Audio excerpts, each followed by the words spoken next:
नमः श्रीयतिराजाय विवेकानंद सूरये सच्चित् सुख स्वरूपाय स्वामिने तापहारिणे। नमस्कार। आज যুগাচার্য সন্ন্যাসী স্বামী বিবেকানন্দের 159তম শুভ আবির্ভাব তিথি উপলক্ষে আমাদের শ্রদ্ধার্ঘ্য শ্রদ্ধাঞ্জলি ও দুটি চরণসার হোয়াটসঅ্যাপ গ্রুপের ডিজিটাল প্ল্যাটফর্মে আজকের এই পুণ্যতিথিতে আয়োজন করা হয়েছে একটি মনোজ্ঞ অনুধ্যান অনুষ্ঠান। উক্ত অনুষ্ঠানের পূর্বে প্রণাম জানাই আমাদের ও দুটি চরণসার গ্রুপের মধ্যে রয়েছেন মহারাজরা। মহারাজদের চরণে আমাদের শতকোটি শ্রদ্ধাঞ্জলি। বেলুড় মঠের অধ্যক্ষ মহারাজের চরণে শতকোটি প্রণাম, সহ অধ্যক্ষ মহারাজের চরণে শতকোটি প্রণাম জানিয়ে উক্ত অনুষ্ঠানে ভক্তমণ্ডলীকে জানাই সাদর আমন্ত্রণ। আমাদের এই অনুষ্ঠানটি শেষ হবার পর আপনাদের কেমন লাগলো আপনারা আমাদের মতামত জানাবেন। আসুন আমরা অনুষ্ঠান শুরু করি। আমরা প্রথমে বৈদিক স্তোত্রম শুনব। পরিবেশনে থাকছে বেলুড় মঠের ব্রহ্মচারী ট্রেনিং সেন্টারের ব্রহ্মচারীগণ।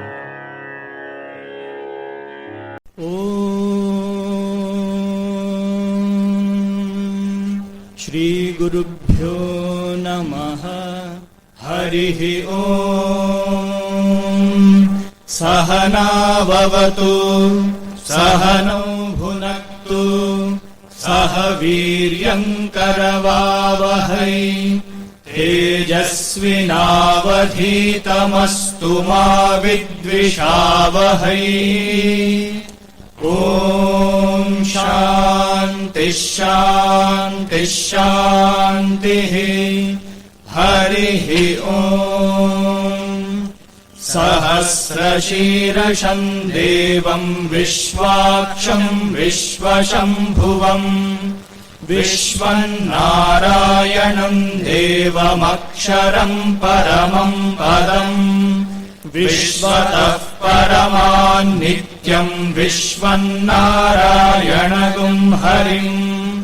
विश्वमेवेदं पुरुषस्तद्विश्वमुपजीवति पतिं विश्वस्यात्मेश्वरगुं शाश्वतगुं शिवमच्युतम् नारायणं महाज्ञेयं विश्वात्मानं परायणम्।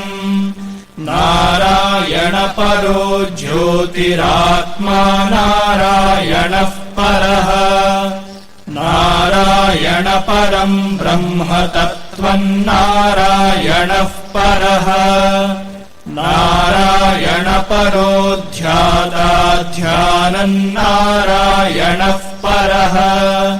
यच्च किञ्चित् जगत् सर्वं दृश्यते श्रूयतेऽपि वा अन्तर्बहिश्च तत्सर्वं व्याप्य नारायणः स्थितः। अनन्तमव्ययं कविगुं समुद्रेन्तं विश्वशंभुवम् पद्मकोशप्रतीकाशगुं हृदयं चाप्यधोमुखम्। अधो निष्ट्यावितस्यान्ते नाभ्यामुपरि तिष्ठति। ज्वालमालाकुलं भाति विश्वस्यायतनं महत्। सन्ततगुं शिलाभिस्तुलं वत्याकोशसन्निभम्। तस्यान्ते सुशिरगुं सूक्ष्मं तस्मिन् सर्वं प्रतिष्ठितम्। तस्य मध्ये महानग्निर्विश्वार्चिर्विश्वतोमुखः। सोऽग्रभुग्विभजन् तिष्ठन्नाहारमजरः कविः। तीर्यगूर्ध्वमधः शायी रश्मयस्तस्य सन्तता। सन्तापयति स्वं देहमापादतलमस्तकः तस्य मध्ये वह्निशिखा अणीयोर्ध्वा व्यवस्थितः नीलतो यदमध्यस्थाद्विद्युल्लेखे भास्वरा नीवारशूकवत्तन्वी पीताभा स्वत्यणूपमा तस्या शिखाया मध्ये परमात्मा व्यवस्थितः स ब्रह्म स शिवः स हरिः सेन्द्रः सोऽक्षरः परमस्वराट् हृतगुं सत्यं परं ब्रह्म पुरुषं कृष्णपिङ्गलम् ऊर्ध्वरेतं विरूपाक्षं विश्वरूपाय वै नमो नमः ॐ नारायणाय विद्महे वासुदेवाय धीमहि तन्नो विष्णुः प्रचोदयात् ॐ शान्तिः शान्तिः शान्तिः हरिः ॐ तत्सत्।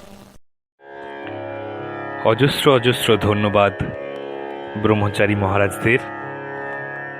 আমরা পরবর্তী অনুষ্ঠানের দিকে যাই। এবার ভক্তিগীতি ব্রহ্মসঙ্গীত পরিবেশন করবেন পূজনীয় স্বামী অনিমেষানন্দজি মহারাজ, বেলুড় মঠ।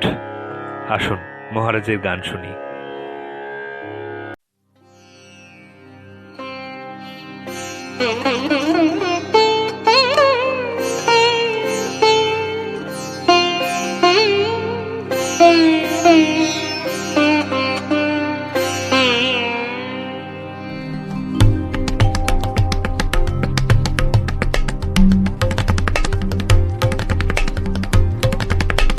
নাহি সূর্য নাহি জ্যোতি নাহি শশাঙ্ক সুন্দর নাহি সূর্য নাহি জ্যোতি নাহি শশাঙ্ক সুন্দর ভাসে বোমে ছায়া সম ছবি বিশ্ব চরাচর নাহি সূর্য নাহি জ্যোতি নাহি শশাঙ্ক সুন্দর।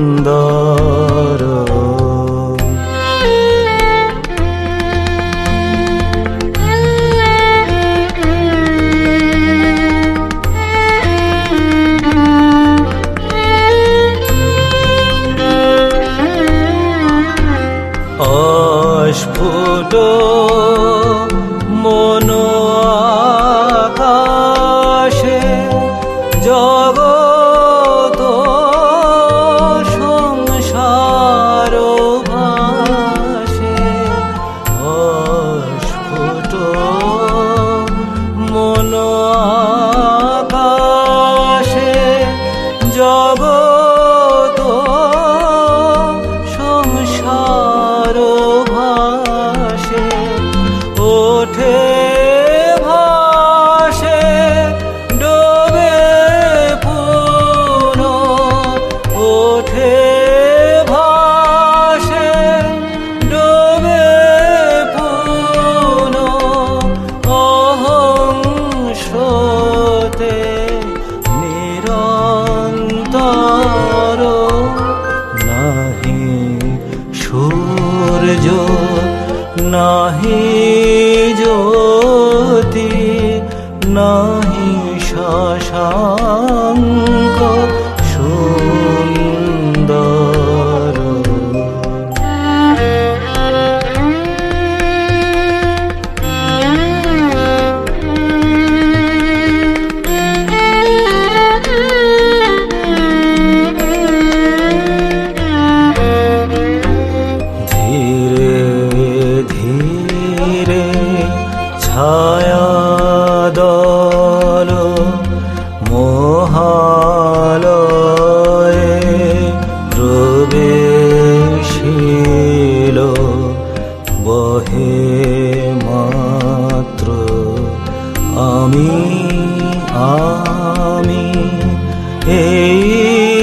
নাহি শশাঙ্ক সুন্দর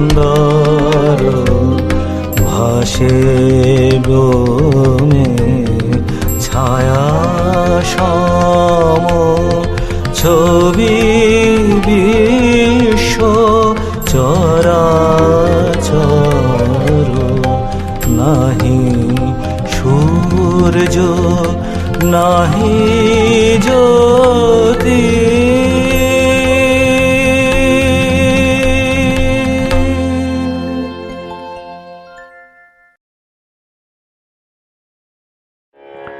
অসাধারণ সুরমূর্ছনায় আমরা হারিয়ে গেছিলাম স্বামী অনিমেষানন্দজি মহারাজের গানে। মহারাজ যে গানটি পরিবেশন করলেন সেটি স্বামী বিবেকানন্দের রচিত ব্রহ্মসঙ্গীত, নাহি সূর্য নাহি জ্যোতি। এটি স্বামী বিবেকানন্দের লেখা এবং সুর। আমরা পরবর্তী অনুষ্ঠানের দিকে ফিরে যাই। এবার আমাদের মধ্যে সঙ্গীত পরিবেশন করবেন পূজনীয় স্বামী কৃপাকরানন্দজি মহারাজ, কাশী সেবাশ্রম সংঘ থেকে। মহারাজ পরিবেশনে থাকছে আবার একটি স্বামীজির গান।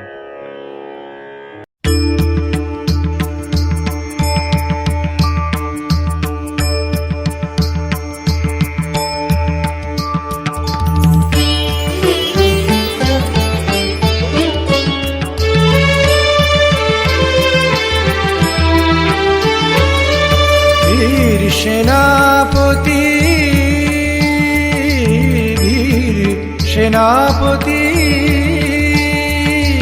বীর সেনাপতি বিবেকানন্দ ওই যে ডাকিছে আয় রে আয়, ওই যে ডাকিছে আয় রে আয়।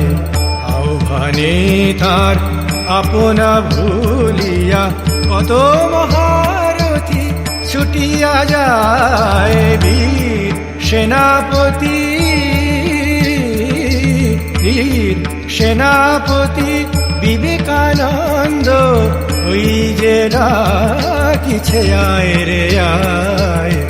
আহ্বানে তার আপনা ভুলিয়া কত মহারথী ছুটিয়া যায়। বীর সেনাপতি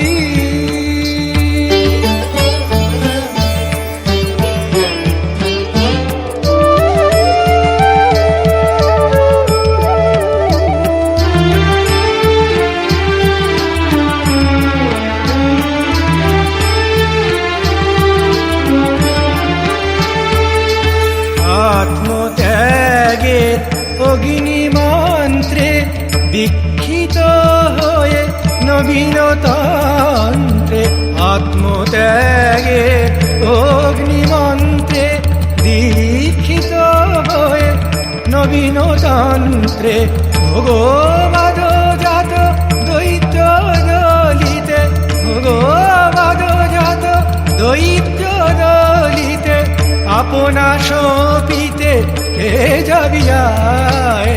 ভগবাদ জাত দৈত্য দলিতে আপনা সপিতে কে যাবিয়ায়। বীর সেনাপতি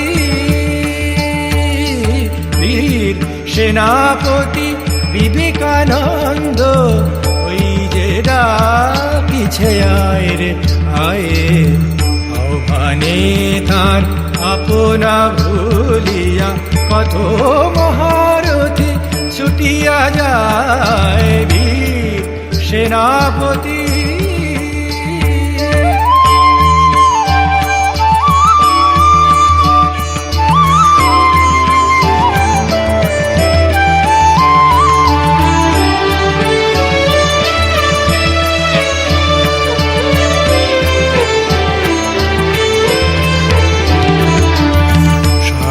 দ্বন্দ্ব ভোগ কোলাহল এনেছে জগতে শুধু হলাহল। স্বার্থ দ্বন্দ্ব ভোগ কোলাহল এনেছে জগতে শুধু হলাহল। নিভাতে আজিকে এই দাবানল প্রেম বাড়ি সে যে এনেছে হায় বাবা বাসায় সারি পানি সামারি সারি মারি সারি নিসা বাবা বানি বাবা রে মা বাসানি বাবা রে সারে বাবা রে ধানি সা স্বার্থ দ্বন্দ্ব ভোগ কোলাহল এনেছে জগতে শুধু হলাহল নিভাতে আজিকে এই দাবানল প্রেম বাড়ি সে যে এনেছে হায়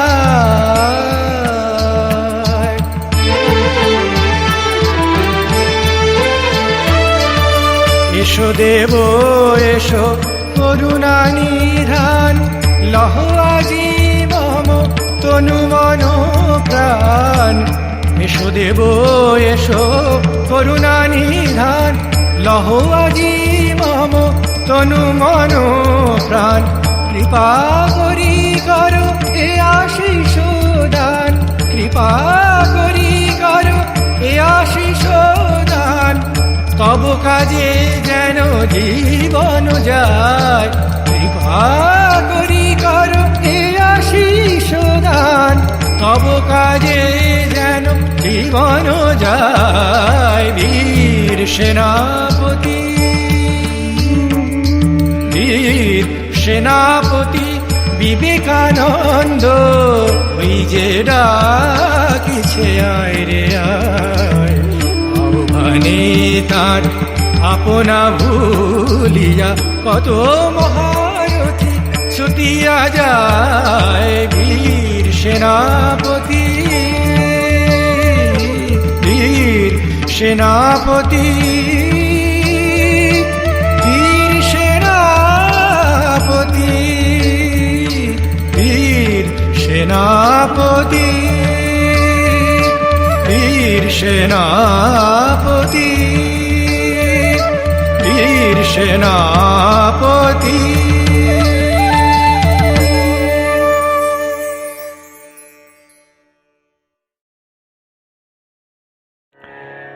সত্যি আমরা এক তেজময় জগতে উপস্থিত হয়ে গেছিলাম। বীর সেনাপতি গানটি রচনা করেছিলেন স্বামী চণ্ডিকানন্দজি মহারাজ। আজ আমরা কৃপাকরানন্দজি মহারাজকে আবারও শ্রদ্ধা ও ভক্তিপূর্ণ প্রণামে আমরা বরণ করে নিলাম। মহারাজের এক অপূর্ব গায়ন ভঙ্গিতে আমরা ধন্য হলাম। মহারাজ শত ব্যস্ততার মধ্যেও যে আমাদেরকে এভাবে গান শোনাচ্ছেন, এটাতে মহারাজের কাছে আমরা কৃতজ্ঞ, আমরা ধন্য। এরকমভাবে আমরা গান শুনতে পাচ্ছি, আমরা স্বামীজিকে অনুভব করতে পাচ্ছি। আসুন আমরা পরবর্তী অনুষ্ঠানে ফিরে যাই। পরবর্তী অনুষ্ঠান একটু অন্যরকম। 11টি প্রশ্নোত্তরের পর্যালোচনা, যেটি পরম পূজ্যপাত শ্রীমৎ স্বামী বলভদ্রানন্দজি মহারাজ তার জীবনে অনুভব করেছেন কিংবা ভক্তদের কাছ থেকে পেয়েছেন এমন কিছু প্রশ্ন। সেই প্রশ্নগুলির আজকে পর্যালোচনা করবেন পরম পূজনীয় মহারাজ নিজেই। তবুও একটি বিষয় মহারাজের কাছে থাকছে। মহারাজ আমাদের বলেছেন স্বামীজির ভাবাদর্শের গভীরতা ও আবশ্যিকতা। আসুন মহারাজ কি বলেন আমরা শুনি। ঠাকুর, মা, স্বামীজিকে প্রণাম নিবেদন করছি ও দুটি চরণসার গ্রুপের পক্ষ থেকে শুভেন্দুবাবু আমাকে অনুরোধ করেছেন স্বামীজির জন্মতিথি উপলক্ষে কিছু বলতে। স্বামীজি নিজের কথা বলতেন যে I M A voice without a form. আমি দেহহীন এক কণ্ঠস্বর। কার কণ্ঠস্বর? শ্রীরামকৃষ্ণের কণ্ঠস্বর। তিনি বলতেন যে আমি যদি জীবনে কোনো কল্যাণকর, কোনো ভালো কথা বা ভালো কথা বলে থাকি বা ভালো কাজ করে থাকি, সে সবই হচ্ছে আমার গুরু শ্রীরামকৃষ্ণের। আর আমার দ্বারা যদি কোনো মন্দ বা অকল্যাণকর কিছু হয়ে থাকে সেটুকু হচ্ছে আমার। কিন্তু আমরা আবার দেখছি যে ঠাকুর স্বামীজিকে কত উঁচু আসনে বসিয়েছেন। কেউ যদি নরেন্দ্রের প্রশংসা করতেন, তার মুখটা আনন্দে উদ্ভাসিত হয়ে উঠত। তিনি বলতেন, এই লোকটি ভালো, যেহেতু নরেনের সুখ্যাতি করেছেন। একদিন ঠাকুর আছেন, স্বামীজি আছেন এবং ডক্টর মহেন্দ্রলাল সরকার এসেছেন। তো স্বামীজির গান শুনে তিনি খুব মুগ্ধ হয়েছেন, মুগ্ধ হয়ে প্রশংসা করেছেন যে এর মতন ছেলে ধর্মলাভ করতে এসেছে দেখে খুব আনন্দ হচ্ছে। সঙ্গে সঙ্গে ঠাকুরের মুখ একদম আনন্দে উজ্জ্বল হয়ে উঠল। তখন একটা খুব তাৎপর্যপূর্ণ ছোট কথা ঠাকুর বললেন, ওগো ওর জন্যই তো সব গো। মানেটা কি? মানেটা হচ্ছে যুগাবতার রূপে তিনি এসেছেন, নিজের জীবন দিয়ে সাধন ভজন করে তিনি গোটা বিশ্ব সংসারের জন্য একটা অমৃত ভাণ্ডার তিনি পুনরুদ্ধার করেছেন, রত্ন সিন্ধুক। সেই সিন্ধুকটা কে বইবে, কে সিন্ধুকের মধ্যে যে রত্নরাজি আছে তার তাৎপর্য বুঝবে? এই সিন্ধুকটা তিনি দিয়ে যাবেন নরেন্দ্রনাথকে। তার জন্যই তিনি তাকে সপ্তর্ষি মণ্ডল থেকে নামিয়ে এনেছেন, তার হাতে দেবেন এবং তিনি সারা পৃথিবীর মানুষের কাছে পৌঁছে দেবেন। সেই জন্য বলছেন ওর জন্যই তো সব গো। ঠিক একই কথা সিসি মাও বলেছিলেন। ঠাকুরের দেহত্যাগ হয়েছে, স্বামীজি পরিব্রাজক হয়ে বেরোচ্ছেন, আগেও বেরিয়েছেন, কিন্তু এবার যে বেরোচ্ছেন এটা শেষবার। এরপরে ফিরবেন হচ্ছে একেবারে ইংল্যান্ড আমেরিকা জয় করে। সঙ্গে অখণ্ডানন্দজি মহারাজ আছেন, মা তখন আছেন এই বেলুরের কাছে ঘুষুরিতে কোনো এক জায়গায়। স্বামীজি প্রণাম করলেন, আশীর্বাদ চাইলেন, মা আশীর্বাদ করলেন। তারপর অখণ্ডানন্দজি প্রণাম করে আশীর্বাদ চাইলেন, মা আশীর্বাদ করে বললেন খুব তাৎপর্যপূর্ণ কথা, তোমার হাতে আমাদের সর্বস্ব দিলাম, দেখো নরেনের যেন খাওয়ার কষ্ট না হয়। সর্বস্ব শ্রীরামকৃষ্ণ নেই, কিন্তু শ্রীরামকৃষ্ণের সর্বস্ব নরেনের মধ্যে আছে। নরেন এটাকে বহন করবে ভারত এবং সারা পৃথিবীর জন্য সর্বস্ব। কিন্তু আমরা দেখি যে সিসি মা একটা আরেকটা কথা বলছেন, ঠাকুরমা স্বামীজি তিনজন মিলেই হচ্ছে একটা সত্য, কিন্তু ঠাকুর এবং মাকে বুঝতে গেলে ওই নরেনের মাধ্যমে বুঝতে হবে। যার জন্য সিসি মা একটি কথা বলছেন, সেটির অন্য তাৎপর্য হতে পারে, কিন্তু আমার মনে হয় এটাই হচ্ছে আসল তাৎপর্য। যেখানে নরেনের পুজো হয় না সেখানে ঠাকুর পূজা গ্রহণ করেন না। অর্থাৎ স্বামী বিবেকানন্দের মাধ্যমে শ্রীরামকৃষ্ণকে বুঝতে হবে। আর শ্রীরামকৃষ্ণ মানেই হচ্ছে শ্রীরামকৃষ্ণ সিসিমা অভেদ। স্বামী বিবেকানন্দের মাধ্যমে শ্রীরামকৃষ্ণ এবং সিসিমা এদেরকে বুঝতে হবে। সেজন্য স্বামীজি আমাদের কাছে প্রথম, অত্যন্ত গুরুত্বপূর্ণ। তার মধ্য দিয়ে না গেলে আমরা এই ভাবধারাকে বুঝতে পারবো না। আরেকটা কথা, নিবেদিতার কথা মনে পড়ছে, যে কিভাবে স্বামীজির কাজে আত্মনিয়োগ করতে হয়, নিবেদন করতে হয় নিজেকে, তার একটা জীবন্ত দৃষ্টান্ত চিরকাল প্রেরণা হয়ে থাকবেন নিবেদিতা। তা নিবেদিতা তার মনের কথা মিস ম্যাকলাউডকে বেশি করে বলতেন।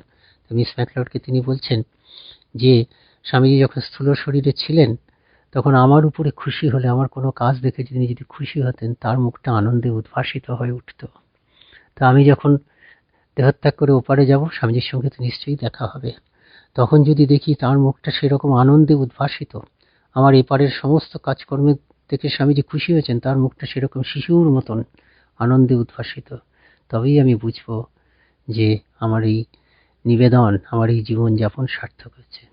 তা স্বামীজির কাছে প্রার্থনা করি যে আমাদের জীবনও যেন এরকম হয়, যে এমন জীবন যেন হয় যে স্বামীজি যেন আমাদের জীবনটা দেখে আনন্দিত হতে পারেন। এই প্রার্থনা করছি। আপনারা যারা শ্রোতৃমণ্ডলী তাদের প্রত্যেকের জন্য, ও দুটি চরণ ও সার গ্রুপের প্রত্যেকের জন্য, সমস্ত বিবেকানন্দ অনুরাগীর জন্য, ঠাকুরমা স্বামীজি অনুরাগী এবং ভক্তবৃন্দের জন্য, এবং আমারও জন্য। তা যাই হোক, আমি এবার ভাষণ শুরু করব। ভাষণটা এবার একটু নতুন ফরম্যাটে করার ইচ্ছা আছে।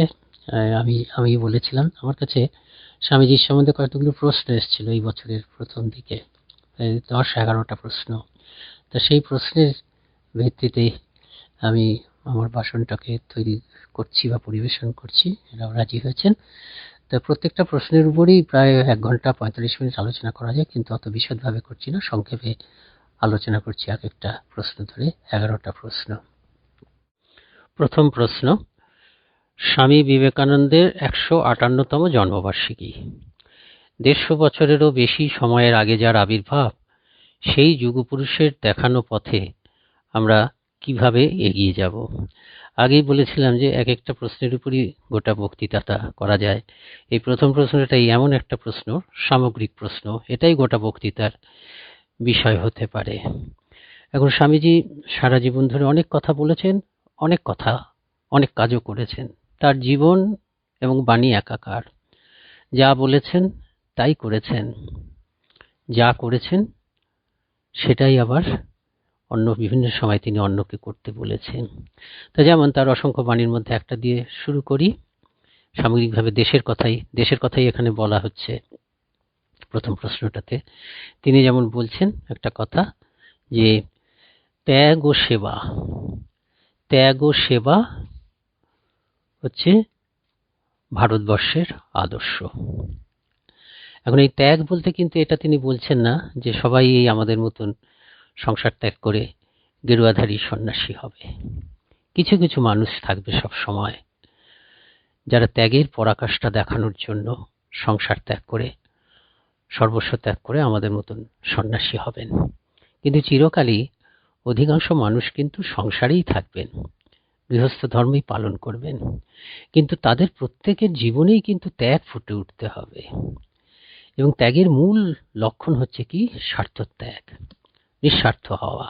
সে যদি আমি সন্ন্যাসী হই, আমার জীবনেও ত্যাগটা এই নিঃস্বার্থপরতা, স্বার্থশূন্যতা হিসাবে প্রকাশ পেতেই হবে। বাহ্যিক ত্যাগ থাকবে, কিন্তু বাহ্যিক ত্যাগের ভেতরেও থাকবে কি হচ্ছে, মূল থাকবে হচ্ছে, প্রেরণার স্বরূপ থাকবে হচ্ছে স্বার্থশূন্যতা, অন্যের জন্য স্বার্থত্যাগের একটা স্বতঃস্ফূর্ত প্রেরণা। তেমনি যারা 99.99% মানুষ গৃহস্থ ধর্মে থাকবে, গার্হস্থ্য জীবন পালন করবে, তাদের মধ্যেও কিন্তু সবসময় এই স্বার্থত্যাগের আদর্শটা ফুটে উঠতে হবে। আর এই ত্যাগের প্রকাশ হবে হচ্ছে প্রেমে, ত্যাগের প্রকাশ হবে হচ্ছে সেবাতে। ত্যাগ আর সেবা এই দুটি শব্দ একই মুদ্রার এপিঠ আর ওপিঠ। তা স্বামীজি যে কথাটি বলছেন, স্বামীজি ঠিক একদম সঠিক কথাটি ইংরেজিতে বলেছিলেন। তিনি বলি পঞ্চম ভাগে রয়েছে ইংরেজি রচনাবলীর। বলছেন, the national ideals of India are renunciation and service. জাতীয় আদর্শ, ভারতবর্ষের জাতীয় আদর্শ হচ্ছে ত্যাগ এবং সেবা। Intensify her in those channels and the rest will take care of itself. ভারতবর্ষকে এই দুটি ধারায় শক্তিশালী করো। জীবনের যে শক্তি এই ত্যাগের পথে, অর্থাৎ স্বার্থত্যাগের পথে এবং সেবার পথে। তুমি অন্যের জন্য, অন্যের সেবাতে, অন্যের কল্যাণে স্বার্থত্যাগ করো। এই ভাবটা একদম দেশের রন্ধ্রে রন্ধ্রে ঢুকিয়ে দিতে হবে। And the rest will take care of itself. আর বাকি যা সমস্যা, সব কিছুর সমাধান আপনা আপনি হয়ে যাবে। দেশটাকে এই দুটো ধারায় পরিচালিত করো, দেশটা এগিয়ে যাবে। তিনি উদাহরণ দিচ্ছেন যে বুদ্ধ ত্যাগ প্রচার করেছিল। ত্যাগ মানে প্রেম, ত্যাগের প্রকাশ প্রেমে। মানুষকে ভালোবাসো, মানুষের সেবা করো। যার ফলে কি করো, বুদ্ধ ত্যাগ প্রচার করলো, ভারতবর্ষ অত্যন্ত আগ্রহ নিয়ে শুনল। তার ফলে কি হচ্ছে, বুদ্ধদেবের পরে ভারতবর্ষের এত উন্নতি হলো। তা স্বামী বিবেকানন্দের জীবন থেকেও আমরা এটা পাচ্ছি। তিনি বারবার ধরে বলছেন যে নিঃস্বার্থ হও। বিদেশ থেকে যুবকদেরকে চিঠি লিখছেন, পরোপকারী হও বাবা, পরোপকারী হও। যুবকদের উদ্দেশ্যে বলছেন, হে যুবক বৃন্দ, প্রেমই জীবন, বিস্তার আর প্রেম একই কথা। স্বার্থপরতাই মৃত্যু, জীবন থাকতেও স্বার্থপরতাই মৃত্যু। পরোপকারী জীবন, পরহিত চেষ্টার অভাবই মৃত্যু। কাজেই কিভাবে এগিয়ে যাব? প্রথম কথা হচ্ছে নিঃস্বার্থ হতে হবে। আরেকটা কথা স্বামীজি বলছেন যে কাজ করতে হবে। কর্ম কর্ম কর্ম, আমার কুছ নেই মাংতে, এ কথা বলছেন তিনি স্বামী অখণ্ডানন্দজিকে। আমি কাজ ছাড়া আর কিছু নাই, তোরা কাজ করতে করতে মরে যা, শিষ্যদের তিনি বলতেন। কাজে আমরা যদি অন্তত স্বামীজির অসংখ্য উপদেশ থেকে, দেশকে গড়ার জন্য তার অসংখ্য বাণী আছে, আমরা যদি বিশেষ করে আমাদের যারা অল্প বয়স যুবক, তারা যে যেখানে আমরা কর্মক্ষেত্রে আছি, আমরা যদি আমাদের হাতের কাজটুকু, একদম আমার হাতের কাছে যে কর্তব্যটা আছে, সেটা যদি আমরা দায়িত্বপূর্ণভাবে মেনে চলি। একজন মহারাজ বলতেন যে, তিনি বক্তৃতাতে বলতেন যুবকদের সামনে যে দেশের সমস্ত অফিস ইত্যাদিতে প্রতিটি কর্মী যদি 10টা থেকে 5টা যতটুকু তাদের কাজ করার সময় আছে যদি সিনসিয়ারলি কাজ করে তবেই দেশটা জেগে উঠবে। কাজে আমরা স্বামীজির ওই কর্মপরায়ণতার বাণী আমরা যেন নিষ্ঠাভরে কাজ করে যাই। আর হচ্ছে নিঃস্বার্থতা, এটা নিঃস্বার্থতা। Unselfishness is more paying, only people do not have enough patience to practise it. Swamiji বলছেন যে নিঃস্বার্থ হলে অনেক বেশি লাভ হয়, কিন্তু মানুষের এমন বুদ্ধি যে সে ধৈর্য ধরে বেশি দিন পর্যন্ত নিঃস্বার্থ থাকতে পারে না, ভাবে যে খুব লোকসান হয়ে যাচ্ছে। সেজন্য নিঃস্বার্থতা দিয়ে জীবন শুরু করে সাধারণ মানুষ সাধারণত পরে পরে স্বার্থপর হয়ে যায়। স্বামী নিবেদিতা, ভগিনী নিবেদিতা হচ্ছে স্বামীজির এই ভারত সংক্রান্ত চিন্তার মানে অন্যতম শ্রেষ্ঠ ভাষ্যকার। নেতাজি সুভাষচন্দ্র বলতেন যে আমি স্বামীজিকে চিনেছি নিবেদিতাকে পড়ে, এবং ভারতবর্ষকে ভালোবাসতে শিখেছি ওই নিবেদিতা যেভাবে স্বামীজির ভারত চিন্তাগুলোকে ব্যাখ্যা করেছে তার মাধ্যমে। এই নিবেদিতা হচ্ছে স্বামীজির এই ভারতবর্ষ সম্পর্কে চিন্তার বিশেষ করে অন্যতম শ্রেষ্ঠ ভাষ্যকার বা শ্রেষ্ঠ ভাষ্যকার। তা তিনি বলছেন, তিনি একটা কথা বলছেন, এই স্বামীজি যে এত নিঃস্বার্থতার উপরে জোর দিচ্ছেন, তিনি একটা শব্দ ব্যবহার করছেন, অর্গানাইজড আনসেলফিশনেস, সংঘবদ্ধ নিঃস্বার্থতা। তিনি বলছেন যে অভিভাবক অভিভাবিকাকে, শিক্ষক শিক্ষিকাকে, প্রতিবেশীদের সবাইকে আমাদের যে ছোট প্রজন্ম, যে পরবর্তী প্রজন্ম আছে, তরুণতর প্রজন্ম আছে, শিশু কিশোর থেকে শুরু করে, শিশু কিশোর কিশোরী, তরুণ তরুণী থেকে শুরু করে আমরা যারা বড় আছি তাদের প্রত্যেকের কর্তব্য, স্কুলে হোক, সমাজে হোক, গৃহে হোক, যে তাদের মধ্যে নিঃস্বার্থতার সঞ্চার করা, নিঃস্বার্থতার আদর্শ ঢুকিয়ে দেওয়া। এবং নিঃস্বার্থতার আদর্শ ঢোকাতে গেলে দৃষ্টান্ত দিয়ে ঢোকাতে হবে। প্রত্যেকে যদি আমরা ঘরে ঘরে নিঃস্বার্থ হই, পিতা মাতা, অভিভাবক অভিভাবিকা, প্রতিবেশী প্রতিবেশিনী, শিক্ষক শিক্ষিকা, সবাই যদি আমরা নিঃস্বার্থ হই, সবাই যদি পরের জন্য দাঁড়িয়ে থাকি, তাহলে কি হবে? প্রতিটি ঘরে ঘরে খণ্ড খণ্ড যে নিঃস্বার্থতা আসবে, এই গোটা ভারতবর্ষ জুড়ে একটা সংঘবদ্ধ নিঃস্বার্থতা হবে। এই সংঘবদ্ধ নিঃস্বার্থতাতে বজ্রের মতন শক্তি হবে। নিবেদিতা বলতেন যে স্বার্থশূন্য মানুষই বজ্র। কেন বজ্র বলতেন? তিনি একটা উদাহরণ দিতেন যে বৃত্রাসুর বধের জন্য দেবতারা এলেন হচ্ছে ওই দধিচির কাছে। দধিচি আত্মত্যাগ করলেন দেবতাদের অনুরোধে, দেহত্যাগ করলেন, স্বেচ্ছা মৃত্যুবরণ করলেন। ওই দধিচির যে অস্থি, সেই অস্থি দিয়ে যে বজ্র তৈরি হলো, এমন শক্তিধর বজ্র যে তার দ্বারা বৃত্রাসুরের নিধন সম্ভব হলো। সেই নিবেদিতা বলছেন স্বার্থশূন্য মানুষই হচ্ছে বজ্র, অর্গানাইজড আনসেলফিশনেস। প্রতিটি গৃহে গিয়ে প্রতিটি মানুষের মধ্যে ছোট ছোট নিঃস্বার্থতা, যে যেখানে আছে আমি সবসময় অন্যকে সাহায্য করার জন্য উদ্গ্রীব। তাই এই যে গোটা দেশব্যাপী যে খণ্ড খণ্ড নিঃস্বার্থতা, এই নিঃস্বার্থতার যখন সমষ্টি হবে, যখন সংঘবদ্ধ হবে, অর্গানাইজড আনসেলফিশনেস যখন হবে, তখন কি মহাশক্তিশালী বজ্র হবে।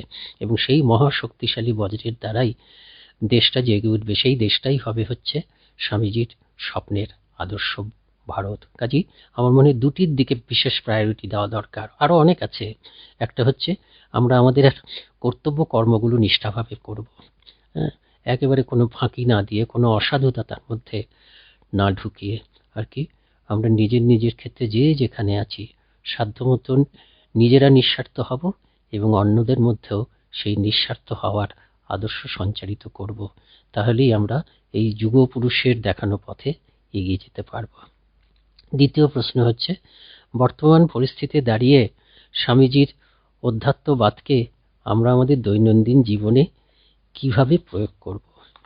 স্বামীজির অধ্যাত্ম চিন্তা কি ছিল তা নিয়ে দীর্ঘ দার্শনিক আলোচনা, ধর্মীয় আলোচনা করা কর্তব্য, না হলে বোঝা যাবে না। কিন্তু সেই আধ্যাত্মিকতার যে বাহ্যিক প্রকাশ, ধরুন একজন ধার্মিক লোক, সেই ধার্মিক লোকটি গোটা সকাল হয়তো 4টায় ওঠে, রাত্রিতে 11টায় ঘুমে, সারা জীবন সারা দিনটা সে ঈশ্বর কেন্দ্রিক জীবন যাপন করে। কিন্তু আরেকজন লোক, একজন দ্বিতীয় লোকের তা দিয়ে কিছু যায় আসে না। দ্বিতীয় লোকটা তার ধর্মজীবনের বহিঃপ্রকাশগুলো দেখে মুগ্ধ হয়। তার ধর্মজীবনের বহিঃপ্রকাশ কি? সে সকলের থেকে ধৈর্যশীল, সে সকলের থেকে শান্ত, সে সকলের থেকে মিষ্টি করে হাসে, সে সকলের থেকে বেশি করে অন্যকে সাহায্য করতে এগিয়ে যায়, সে সকলের থেকে বেশি কাজ করে এবং সুযোগ পেলে অন্যের কাজও করে দেয়। এগুলো হচ্ছে প্রমাণ যে সারা দিন ধরে সে একটা সত্যি সত্যি সঠিক ধর্মজীবন যাপন করে। তেমনি স্বামীজির যে অধ্যাত্মবাদ, তার সম্বন্ধে বহু আলোচনা না করলে সেটা বোঝানো সম্ভব নয়, কিন্তু সেই অধ্যাত্মবাদের যে বহিঃপ্রকাশ হবে সেটা স্বামীজির, সেই বহিঃপ্রকাশটা কীরকম হওয়া উচিত সেটা স্বামীজির একটা উক্তির থেকে বলছি।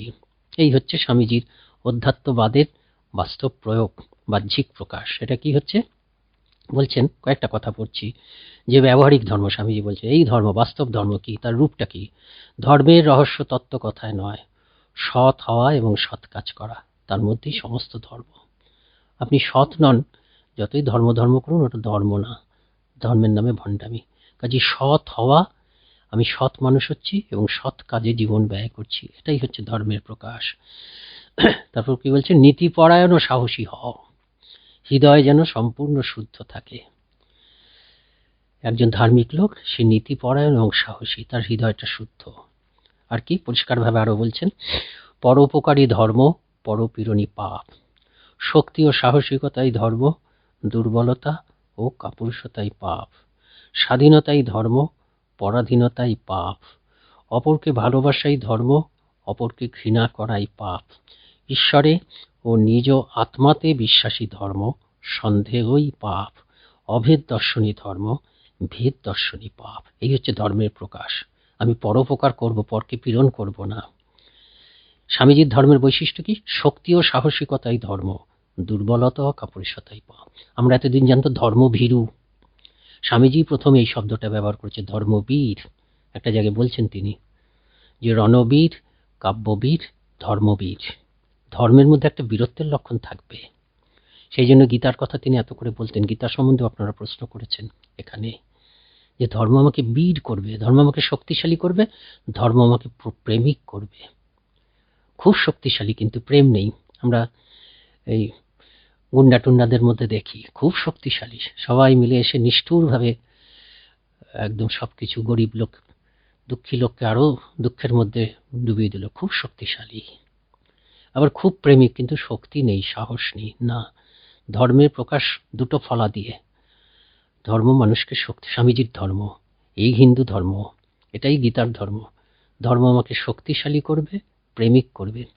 স্বামীজি সম্বন্ধে, স্বামীজির দুজন বিদেশিনী শিষ্যা, অপূর্ব তাদের অদ্ভুত কন্ট্রিবিউশন ভারতের জন্য।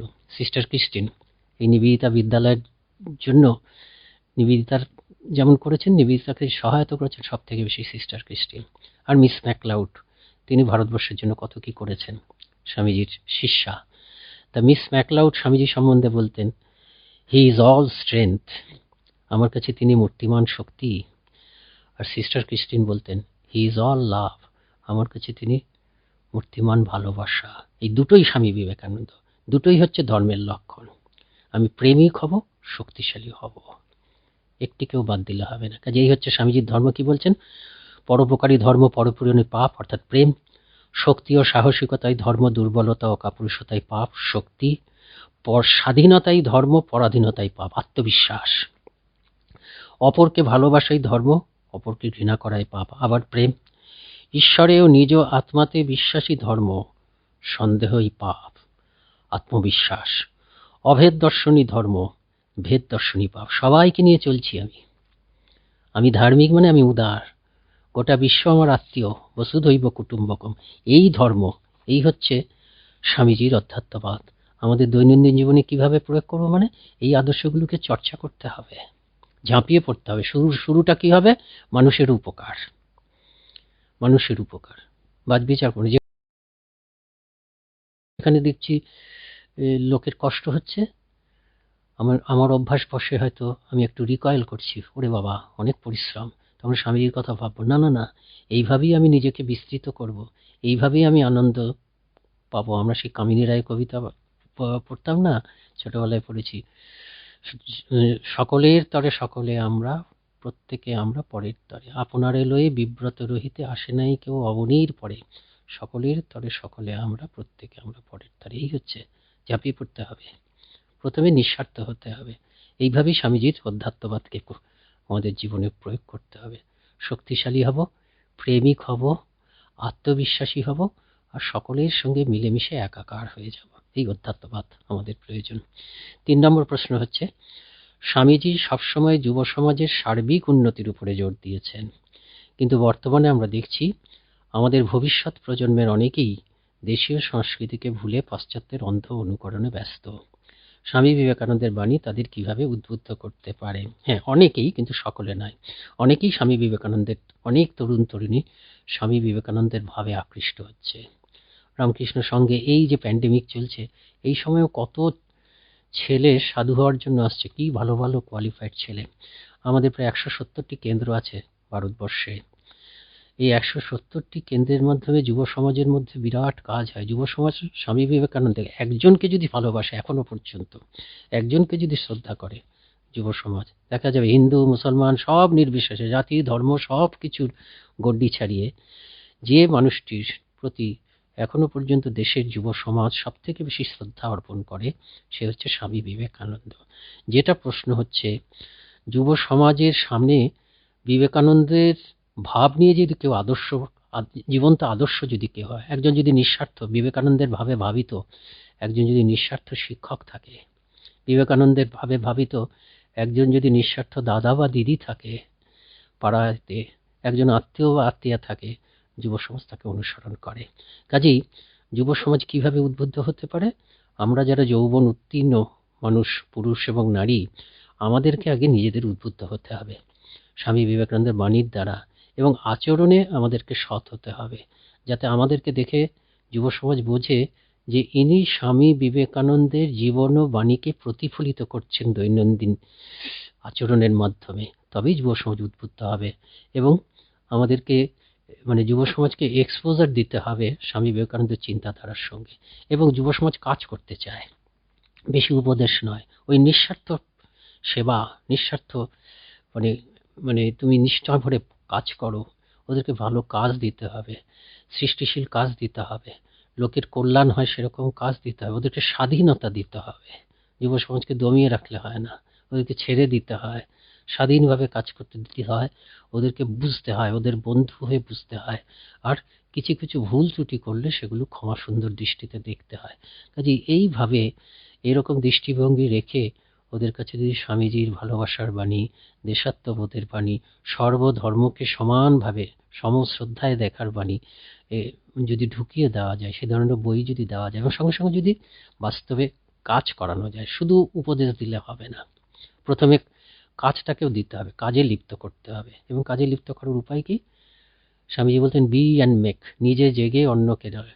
যারা আমরা যুব সমাজকে নেতৃত্ব দেব, তাদেরকে স্বামীজির ভাবে উদ্বুদ্ধ হতে হবে, আদর্শ হতে হবে, নিঃস্বার্থ হতে হবে, এবং ওইরকম উদার মনোভাব নিয়ে, সেবার মনোভাব নিয়ে তাদের সামনে ওই উদারতা এবং সেবার আদর্শ রাখতে হবে।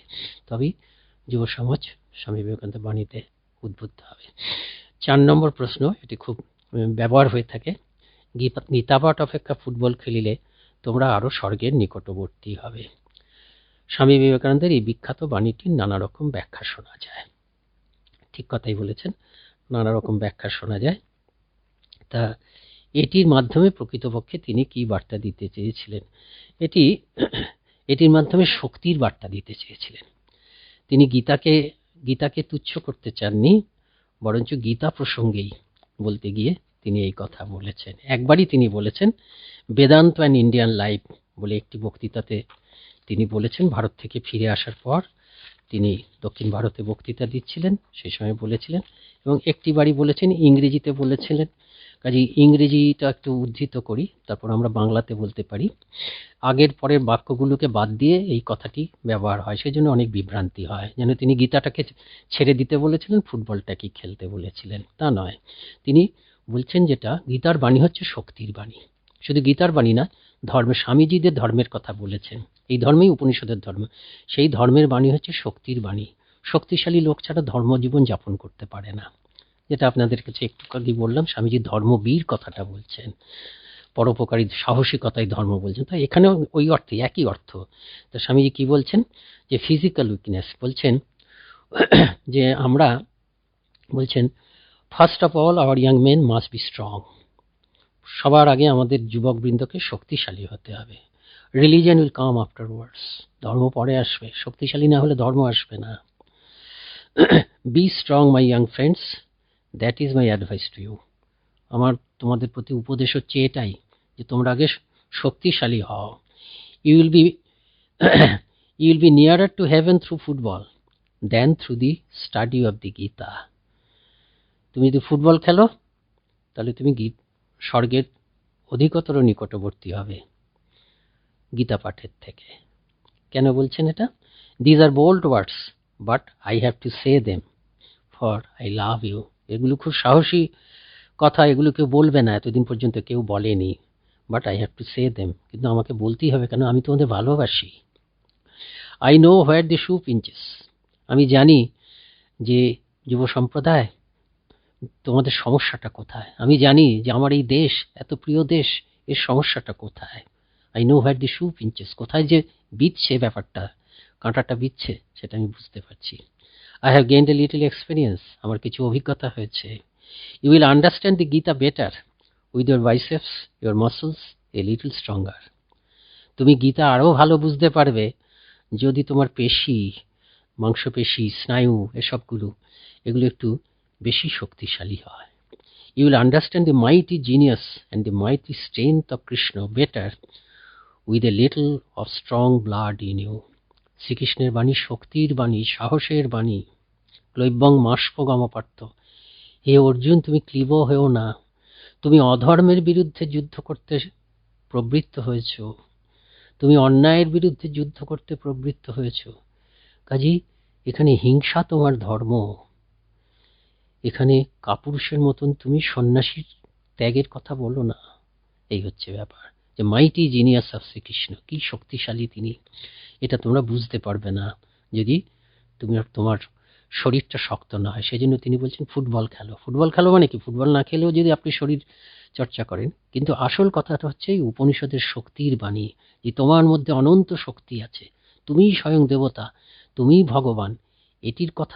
এই কথাটিকে প্রতিষ্ঠা করার জন্যই তিনি এই ফুটবলের কথা বলছেন। You will understand the Upanishad better and the glory of the Atman when your body stands firm upon your feet. তো এই উপনিষদের বাণীগুলো, সেই যে তোমার মধ্যে এই অনন্ত আত্মা, হ্যাঁ, তোমাকে যে অস্ত্র ছিন্ন করতে পারে না, আগুন দহন করতে পারে না, তোমার যে কোনো নাশ নেই, জীবন মৃত্যু যে তোমার উপর দিয়ে বয়ে যাচ্ছে, জন্মের আগেও তুমি ছিলে, মৃত্যুর পরেও তুমি থাকবে, এবং জন্ম আর মৃত্যুর মাঝখানেও তুমি আছো, এই তত্ত্বটা তুমি বুঝতে পারবে যদি তোমার শরীর শক্তিশালী হয়।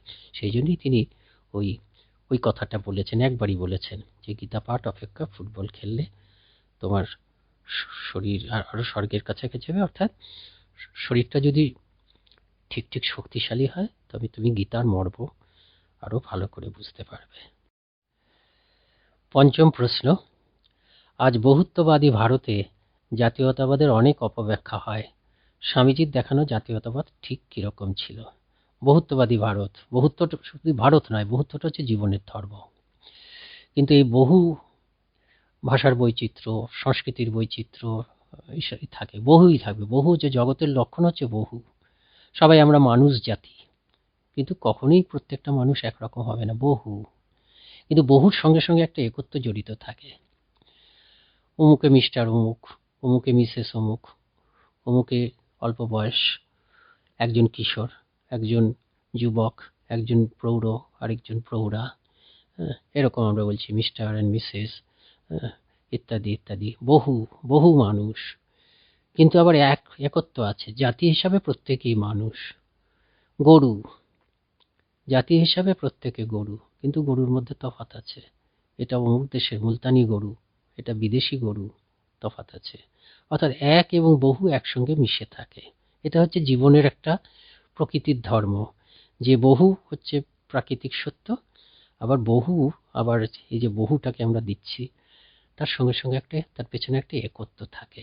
এটা হচ্ছে জীবনের শিক্ষা। তা আমাদের মুনি ঋষিরা এই জীবনের শিক্ষাটা দেখেছিলেন, বাইরের চোখ দিয়ে যেমন দেখেছিলেন, অন্তরে ঢুকেও এই জীবনের শিক্ষাটা, এটা হচ্ছে সত্য শিক্ষা, এই শিক্ষাটা তারা লাভ করেছিলেন। ভেতরে ঢুকে তারা যেটা দেখেছিলেন, যে চরম সত্য হচ্ছে এক, কিন্তু সেই চরম সত্যটা বহু হিসাবে প্রকাশিত হচ্ছে। সেই জন্য তারা কি করেছেন, চোখ মেলে যখন তারা বহু দেখছেন, মানুষ দেখছেন, বহু মানুষ, বহু প্রাণী, প্রকৃতির মধ্যে ফুল আছে, গাছ আছে, সবকিছু বহু, বিভিন্নতা। বহুগুলো হচ্ছে বিভিন্নতা হতে পারে, বহুগুলো হচ্ছে কনফ্লিক্টিং হতে পারে, যদি পেছনের একত্বটাকে দেখা না যায়। কিন্তু ওরা পেছনের একত্বটাকেও আবিষ্কার করেছেন, যার জন্য আমরা একটা কথা শুনে থাকি যে বিবিধের মাঝে ঐক্য, unity in diversity, diverse, but this diverse stems from a unity, one unique ground. It is standing on oneness. Diversity is coming from oneness. তার জন্য স্বামীজির একটা কথা আছে, এটা হচ্ছে বেদান্তের বাণী। বেদান্ত বাণী হিন্দু ধর্ম, এটা হিন্দু ধর্মের বাণী। এই বাণীটা এমন নয় যে কয়েকজন মুনি ঋষি সংসারটা যাতে ভালোভাবে চলে বসে টসে বানানো, তা না। বিভিন্ন জায়গার বিভিন্ন ঋষি বিভিন্ন যুগে অন্তরের গভীরে ঢুকে এই সত্যটাকে আবিষ্কার করেছেন। সেই জন্য এই সত্যটাকে আমরা, এর মধ্যে বৈজ্ঞানিক সত্যের লক্ষণ আছে। বৈজ্ঞানিক সত্যের লক্ষণ কি? বৈজ্ঞানিক সত্যের লক্ষণ হচ্ছে কি, এটা হচ্ছে ভেরিফাইড, একজন ভেরিফাই করে বলে I have verified this, it is verified, scientific truths are verified, at the same time it is verifiable, anybody can verified it for himself. যে কেউ এই সত্যটাকে নিতে পারে। অমুক দেশে এই সত্যটা পরীক্ষায় প্রমাণ হয়েছে, ভেরিফাইড হয়েছে, আবার আরেক দেশে তিনিও আজকে ওইসব কন্ডিশনগুলো যদি ঠিক থাকে তিনি এটাকে ভেরিফাই করলেন। কাজে সত্যের সংজ্ঞা হচ্ছে, বৈজ্ঞানিক সত্যের লক্ষণ হচ্ছে কি, বৈজ্ঞানিক সত্য হচ্ছে ক্যান বি ভেরিফাইড, বৈজ্ঞানিক সত্য হচ্ছে verified and it can be verified also, verified and verifiable, verified and verifiable. তেমনি মুনি ঋষিদের এই সত্যগুলো হচ্ছে তাই, যে একটা চিরন্তন সত্তা আছে, একক সত্তা আছে, এটা তারা ভেরিফাই করেছেন এবং লোকের কাছে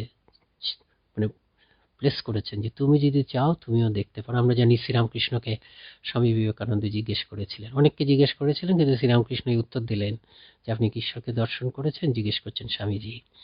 আর শ্রীরামকৃষ্ণ কি উত্তর? অবশ্যই দেখেছি, তুমি যদি চাও তুমিও দেখতে পারো। এই এত সাহসী, আমি দেখেছি তুমিও দেখো, খালি কিছু কিছু শর্ত আছে, এটা তো বৈজ্ঞানিক পরীক্ষা। তা আমরা, আমাদের মুনি ঋষিরা এটা আবিষ্কার করেছেন যে একটা ইউনিক ট্রুথ আছে, একটা অখণ্ড সত্য আছে। যার জন্য স্বামীজি একটা খুব সুন্দর কথা বলছেন। আমরা তো সকলেই বলি যে সাম্য একটা খুব বড় আদর্শ, ভালো আদর্শ। তা স্বামীজি বলছেন যে বেদান্ত বা হিন্দু ধর্ম এই সাম্যের আদর্শকেও অতিক্রম করে যায়, একদম তার রুটে চলে যায়, মূলে পৌঁছে যায়। কি বলছেন? Vedanta does not proclaim equality but oneness. একেবারে আরো এগিয়ে গেল। কিভাবে? ধরুন এখানে 100 লোক বসে আছে, আমি বলছি এই 100 লোক সমান। এটা যখন আমি বলছি তখন কি হচ্ছে, ওই 100 এই বহু ধারণাটাকে আমার মনের মধ্যে রাখতে হচ্ছে। কিন্তু বেদান্ত দৃষ্টিতে কি হবে, এখানে একই আছে, ওই একই পেছনে আছে, সেই 100 রূপে প্রকাশিত হয়েছে। এই হচ্ছে স্বামীজির জাতীয়তাবাদের মূল সূত্র, যে বহু থাকবে, হ্যাঁ, বহু ধর্ম থাকবে, বহু ভাষা থাকবে, বহু সংস্কৃতি থাকবে, এবং সেটাই হেলদি। স্বামীজি বলছে এটা যদি না হয় তাহলে মানব সভ্যতা, সারা পৃথিবীর জন্যই বলছেন তিনি, মানব সভ্যতাটা ওই মিশরের মমির মতন হয়ে যাবে। মমি যেমন বিরাট, একদম কলোসাল স্ট্রাকচারস, বিরাট বিরাট দেখতে, কিন্তু তারা নিষ্প্রাণ, তেমনি সভ্যতাটাও সেরকম হবে বিরাট। অনেক কিছু আমরা বাহ্যিক জগতে এগিয়ে যাব, কিন্তু যদি এরকম গ্রহিষ্ণুতা না থাকে। তো স্বামীজির জাতীয়তাবাদ হচ্ছে এই, যে বহু, ভারতবর্ষে বহু ধর্ম আছে, বহু সংস্কৃতি আছে, থাকবে, সবকিছু থাকবে, বহু ভাষা থাকবে, কিন্তু সবাই আমরা এক সূত্রে থাকবো। তা স্বামীজির এই জাতীয়তাবাদের ব্যাখ্যাটা, এটাকে প্রতিষ্ঠা করেছেন ভগিনী নিবেদিতা। স্বামীজি বলেছেন যে man making is my mission, মানুষ তৈরি আমার ব্রত। নিবেদিতা কিন্তু স্বামীজির সঙ্গে এই ভারত নিয়ে কথাবার্তাগুলো নিবেদিতার সঙ্গে সব থেকে বেশি হয়েছে। সেই জন্য নিবেদিতার ভাষ্যটা ভারত সম্পর্কে সব থেকে বেশি প্রামাণিক। বিবেকানন্দের ভারত ব্যাখ্যাটা আমরা নিবেদিতার কাছ থেকে সব থেকে বেশি করে পাই। কিছু কিছু কথা স্বামী বিবেকানন্দ নিজের ভারত সম্পর্কীয় বক্তৃতাগুলোতে বলেননি, কিন্তু নিবেদিতার কাছে বলেছেন। তা স্বামীজি বলছেন যে মানুষ তৈরি আমার ব্রত।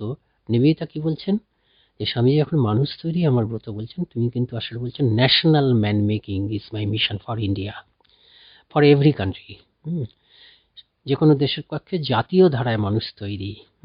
তা নিবেদিতা বলছেন সেই জন্য আমার দরকার, আমি মনে করি যে ভারতবর্ষের সব থেকে বেশি প্রয়োজন যে এই জাতীয়তাবাদের ধারণাটাকে সঠিকভাবে বোঝা এবং এই জাতীয়তাবাদের ধারণাটাকে সঠিকভাবে প্রচার করা। কিন্তু দুঃখের বিষয়, আজকালকার দিনে এই জাতীয়তাবাদ, ন্যাশনালিটি কথাটা, ন্যাশনালিজম কথাটাকে খুব বিদ্রুপের সঙ্গে, খুব নিন্দারভাবে অনেকে উচ্চারণ করেন। যারা করেন তারা এই স্বামীজি নিবেদিতার জাতীয়তার ধারণাটা জানেন না। এই জাতীয়তার সঙ্গে কোনো আন্তর্জাতিকতার কোনো সংঘাত নেই, বরঞ্চ নিবেদিতা বলছেন যে যে মানুষটি জাতীয় ধারায় অভিস্নাত সেই মানুষটিই কিন্তু অন্য জাতির প্রতি, অন্য জাতির যে বৈশিষ্ট্য সদ্গুণ আছে সেগুলোর প্রতি ঠিক ঠিক শ্রদ্ধাশীল হতে হয়।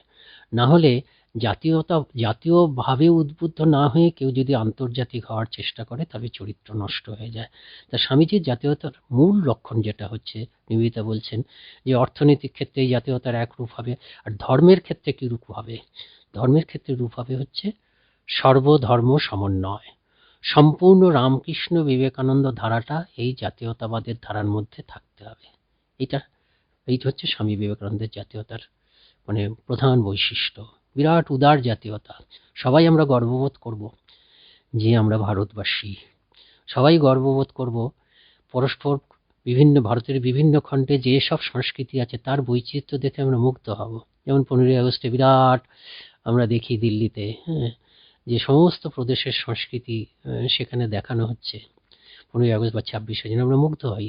তেমনি শ্রদ্ধাপূর্ণভাবে প্রত্যেকটি ভাষার বৈচিত্র্য, প্রত্যেকটি ধর্মের বৈচিত্র্য এবং বৈশিষ্ট্যকে শ্রদ্ধা করব এবং একসঙ্গে সমবেতভাবে একটা মানে একটা দেশাত্মবোধে উদ্বুদ্ধ হয়ে গর্ব, প্রতিজ্ঞা সব কিছু থাকবে। আমরা সেইভাবে মানে দেশের জন্য আমরা এগিয়ে যাব, দেশটাকে করব। সঙ্গে সঙ্গে খোলা মন দিয়ে সারা পৃথিবীর যেখানে যত ভালো কিছু আছে সেগুলোকে আমরা আত্মস্থ করব এবং আত্মস্থ করে ভারতবর্ষের একটা নিজস্ব বৈশিষ্ট্য রেখে আমরা একই সঙ্গে জাতীয় মানুষ এবং আন্তর্জাতিক মানুষ হয়ে উঠব। এই হচ্ছে স্বামীজির জাতীয়তাবাদ। 6 নম্বর প্রশ্ন এবং 7 নম্বর প্রশ্ন একসঙ্গে বলছি। 6 নম্বর প্রশ্নটা হচ্ছে, আগে অন্নের ব্যবস্থা করতে হবে তারপর ধর্ম, এক সন্ন্যাসীর মুখে এমন বাণী, কি ব্যাখ্যা দেবে? আর 7 নম্বর হচ্ছে, ওঠো জাগো অমৃতের পুত্রগণ, লক্ষ্যে না পৌঁছানো পর্যন্ত থেব না, কর্মযোগী এই যুগপুরুষ এর মাধ্যমে কি বোঝাতে চেয়েছিলেন? এই যে ক্ষুধার্ত মানুষকে ধর্মের কথা শোনানো মানে হচ্ছে তাকে অপমান করা। স্বামীজি শিকাগো ধর্মসভায় দাঁড়িয়েও এই কথা বলেছিলেন যে খ্রিস্টান মিশনারিরা ভারতবর্ষে ধর্ম প্রচার করছেন, তো তিনি বলছেন যে আপনারা ভারতবর্ষে ধর্ম প্রচার করছেন কিন্তু সারা পৃথিবীকে ধর্ম শেখানোর মতন ধর্ম হিন্দুদের রয়েছে। যেহেতু প্রধানত হিন্দু সংস্কৃতি, ভারতবর্ষের অধিকাংশ লোকই হিন্দু, এখনো অধিকাংশ লোক, সেই জন্য এই কথা বলেছেন। ভারতের প্রয়োজন কিন্তু ধর্ম নয়, সারা পৃথিবীকে ধর্ম শেখানোর মতন ধর্ম ভারতবর্ষের আছে। ভারতের প্রয়োজন হচ্ছে অন্ন। আমরা ক্ষুধার্ত পেটে শুকনো কণ্ঠে আমরা রুটি চাচ্ছি, আপনারা প্রস্তরখণ্ড দিচ্ছেন। এটা স্বামীজি বলেছেন। এটা স্বামীজি তার গুরুর কাছে শিখেছিলেন। খালি পেটে ধর্ম হয় না, কাজে প্রথমে অন্নের ব্যবস্থা করতে হবে তারপরে ধর্ম, এটা স্বামীজি বলেছেন। কিন্তু তার যে মানে পরিকল্পনা, সেই পরিকল্পনার শেষে কিন্তু ধর্ম আছে, মানে লক্ষ্য হিসেবে ধর্ম আছে। গোটাটাই ধর্ম। আমি যে ক্ষুধার্ত মানুষকে অন্ন দেব, আমি তাকে সাক্ষাৎ ভগবান বলে দেব। কাজে যে ক্ষুধার্ত মানুষকে অন্ন দিচ্ছে সে অন্ন দানের মাধ্যমেই কিন্তু ধর্মজীবন যাপন করছে, এটা বুঝতে হবে। আর এই যে রামকৃষ্ণ মিশন, তারা যে অন্ন দিচ্ছে, সেবা করছে, তো যখন রিলিফ টিলিফ হয়, মানে কোনো প্রাকৃতিক বিপর্যয় হয়, তখন বাইরের জগৎ দেখছেন যে আমরা রিলিফ মেটেরিয়াল দিচ্ছি, চাল ডাল বস্ত্র এসব দিচ্ছি, কিন্তু আমরা কি দিচ্ছি? চাল ডাল বস্ত্র তো দিচ্ছি, কিন্তু আমরা পূজা করছি। একজন সন্ন্যাসী যখন দিচ্ছেন বা আমাদের স্বেচ্ছাসেবকরা যখন দিচ্ছেন, তার কাছ থেকে সাবজেক্টিভ পয়েন্ট অফ ভিউ থেকে তিনি কিন্তু ধর্মজীবন যাপন করছেন, তিনি ধর্মজীবন যাপন করছেন। কাজেই ক্ষুধার্ত মানুষকে, তাকে তো ভগবানের কথা বলে কিছু লাভ নেই, তার ক্ষুধা প্রশমন করতে হবে।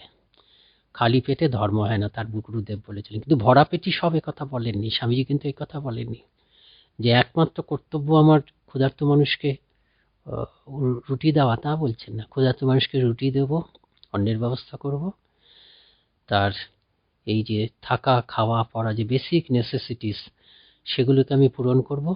তারপরে আমি জীবনের অন্য যে ডাইমেনশনগুলো আছে সেখানে তাকে মানে এক্সপোজার দেব, সেখানেও যাতে সে উন্নত হতে পারে। সে তো মানুষ, থাকা খাওয়া পড়ার ব্যবস্থা হয়েছে, থাকার মতন জায়গা আছে, খাওয়ার মতন সংস্থান আছে, পরিধেয় বস্ত্র আছে। এবার শিক্ষা দিতে হবে। যে শিক্ষা দিচ্ছে অন্নদানের থেকেও বেশি সাহায্য, অন্নদানের থেকেও। স্বামীজি একটা জায়গায় খুব সুন্দর কর্মযোগ বক্তৃতায় ব্যাখ্যা করছেন, কোন দানটা উঁচু দান কি করে বুঝবো? যে দানের দ্বারা তার অভাব বেশিক্ষণের জন্য নিবৃত্ত হয়, সেই হিসাবে অন্নদান হচ্ছে নিকৃষ্ট। কেন অন্নদান নিকৃষ্ট? মানে সেটাকে অ্যাভয়েড করা যাবে না তা বলছেন না। কেন? আমি আজকে খেতে দিলাম, কালকে আবার খিদে পাবে, কিন্তু তবুও অন্নদান নিকৃষ্ট হলেও দিতে হবে। যেমন এবিসিডি শেখা সব থেকে নিকৃষ্ট হলেও এবিসিডি না শিখলে হবে না, এটাও যেন সেরকম। কাজে অন্নদান করব। তারপর কি? বিদ্যাদান। বিদ্যাদান, বিদ্যাদান করলে কি হচ্ছে? চোখ কান খুলে গেল। বিদ্যা, তার বিদ্যাদানটা স্থায়ী হয়, সারা জীবনব্যাপী বিদ্যার প্রভাব হবে। বিদ্যা লাভ করেছে সারা জীবন থাকবে। কিন্তু বিদ্যাদানও শ্রেষ্ঠ নয়, তার থেকেও শ্রেষ্ঠ হচ্ছে কি? সমস্ত দুঃখের অবসান হবে, জীবন মৃত্যুর রহস্য, জীবনের রহস্য ভেদ হয়ে যাবে যদি মানুষকে ধর্মদান করা যায়। টাকা পয়সার অভাব নেই, থাকার অভাব নেই, পড়ার অভাব নেই, বিদ্যাও খুব, কিন্তু মনে শান্তি নেই। শান্তি পায় একমাত্র ওই ভগবানের পথে গেলে, ধর্মের পথে গেলে। কাজে এই হচ্ছে ব্যাপার। গোটা একটা বিরাট রাস্তা শুরু হচ্ছে এই অন্নদানে। সেটা এবিসিডি, সেটা নিকৃষ্ট, কিন্তু সেটাই ফাউন্ডেশন, সেটা না থাকলে হবে না। লক্ষ্যটা কত? এই 7 নম্বর প্রশ্নে, ওঠো জাগো অমৃতের পুত্রগণ, লক্ষ্যে না পৌঁছানো পর্যন্ত থেমো না। লক্ষ্যটা হচ্ছে কি? ওই মনি ঋষিরা যেটা আবিষ্কার করেছিলেন, আমি স্বয়ং ভগবান। ভগবান মানে কি? Each soul is potentially divine, Swamiji বলছেন। প্রতিটি মানুষই স্বরূপত দেবতা স্বরূপ। দেবতা মানে কি? আমার কি ওই গণেশ ঠাকুরের মতন বা শিব ঠাকুরের মতন বা দুর্গা ঠাকুরের মতন অনেক হাত হবে, অস্ত্রশস্ত্র হবে, তা না। দেবত্ব মানে কি? চিরকালীন বস্তু, এমন কিছু, সবকিছু, মানে everything in this world, everything about me is perishable. সবকিছু তো চলে যায়। জগৎ কথাটার মানে হচ্ছে কি? যেটা পাল্টে পাল্টে পাল্টে পাল্টে যাচ্ছে। সংসার কথাটার মানে হচ্ছে কি? যেটা সরে সরে যাচ্ছে। সবকিছু আমার ব্যাপারে, আমার চারপাশে সবকিছু কোনোটাই স্থায়ী নয়, সবকিছু চলে যাচ্ছে। আমি যুবক ছিলাম, এখন বৃদ্ধ হয়েছি। আমার প্রত্যেকটা চুল কাঁচা ছিল, সুন্দর নতুন নতুন চুল, দাড়ি গজাচ্ছিল। তারপর দাড়ি গজিয়ে সেগুলো একদম পেকে গেল। একটা সময় ভাবতাম যে পাকা চুলগুলো বোধহয় অন্যের মাথাতেই থাকে।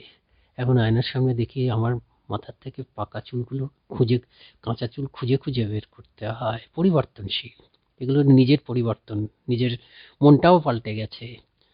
ছোটবেলায় ফুচকা খেতে খুব ভালোবাসতাম, এখন ফুচকার দিকে তাকাতে ইচ্ছা করে না। ছোটবেলায় সিনেমা দেখতে ভালোবাসতাম, খেলতে ভালোবাসতাম, এখন ক্লাসিক্যাল মিউজিক শুনতে ভালো লাগে। রুচিটা অনেক অন্যরকম হয়ে গেছে। শরীর পাল্টে গেছে, মন পাল্টে গেছে, বুদ্ধি পাল্টে গেছে। ছোটবেলায় অনেক কিছু বুঝতে পারতাম না, এখন বুঝতে পারি। এখন লোকের চালাকি বুঝতে পারি, এখন কোন লোকটি ভালো, কোন লোকটি মন্দ, আগের থেকে অনেক বুঝতে পারি। তার মানে কি? শরীর মন বুদ্ধি সব পাল্টে গেছে। কিন্তু এগুলোর অন্তরালে, এগুলো সব পাল্টে পাল্টে যায়, এগুলোর অন্তরালে একটা চিরকালীন সত্তা থাকে, ইম্পেরিশেবল, যেটা পাল্টায় না। সেটাকেই বলছেন দেবতা। সেটা সাক্ষী। চারপাশে সব পরিবর্তন। পরিবর্তনের জন্য একটা স্থির একটা ভূমি দরকার, একটা স্ট্যাটিক ফ্রেম অফ রেফারেন্স দরকার, যার জন্য, যার পরিপ্রেক্ষিতে আমরা গতিকে বুঝতে পারি, মোশনকে বুঝতে পারি। এটা আমাদের সকলের অভিজ্ঞতা। ট্রেনও ছুটছে, প্ল্যাটফর্মও চলছে, চারপাশে মাঠঘাট ছুটছে, তা হয় না। ট্রেনটা ছুটছে বোঝা যাচ্ছে, তার কারণ হচ্ছে চারপাশের মাঠ, প্ল্যাটফর্ম এগুলো স্থির আছে। কাজে এই যে জীবন মানেই যে পরিবর্তন, আমার অন্তর্জীবনের পরিবর্তন, শরীর মন বুদ্ধি পাল্টে যাচ্ছে। আমার বাইরের জীবনের পরিবর্তন, আত্মীয় স্বজন, বন্ধু বান্ধব, যে আজকে বন্ধু কালকে শত্রু হয়ে যাচ্ছে, বা যে আজকে বন্ধু তাকে দেখতেই পাচ্ছি না, মারা গেছে। যে আমাকে খুব ভালোবাসতো সে নেই। যে আমাকে খুব ভালোবাসতো এখন আর ভালোবাসে না। কাজে পরিবর্তন পরিবর্তন পরিবর্তন সব জায়গায়, কিন্তু এই পরিবর্তন যে আমরা অনুভব করছি নিশ্চয়ই কোনো জায়গায় একটা স্ট্যাটিক ফ্রেম অফ রেফারেন্স, একটা স্থির বস্তু আছে, ধ্রুব বস্তু আছে, ইম্পেরিশেবল, অবিনাশী সত্তা আছে, তাকেই বলছেন দেবতা।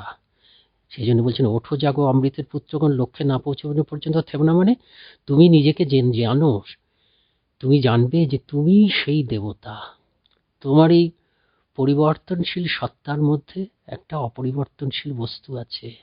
তুমি প্রথমে নিজেকে জানো যে তুমি সেই অপরিবর্তনশীল বস্তু, তারপর তাকিয়ে দেখবে সবার মধ্যেই সেই অপরিবর্তন বস্তু আছে, তাকেই বলছি দেবতা। এবং এক দেবতা, আমরা সবাই বিশ্ব ব্রহ্মাণ্ডের সঙ্গে এক।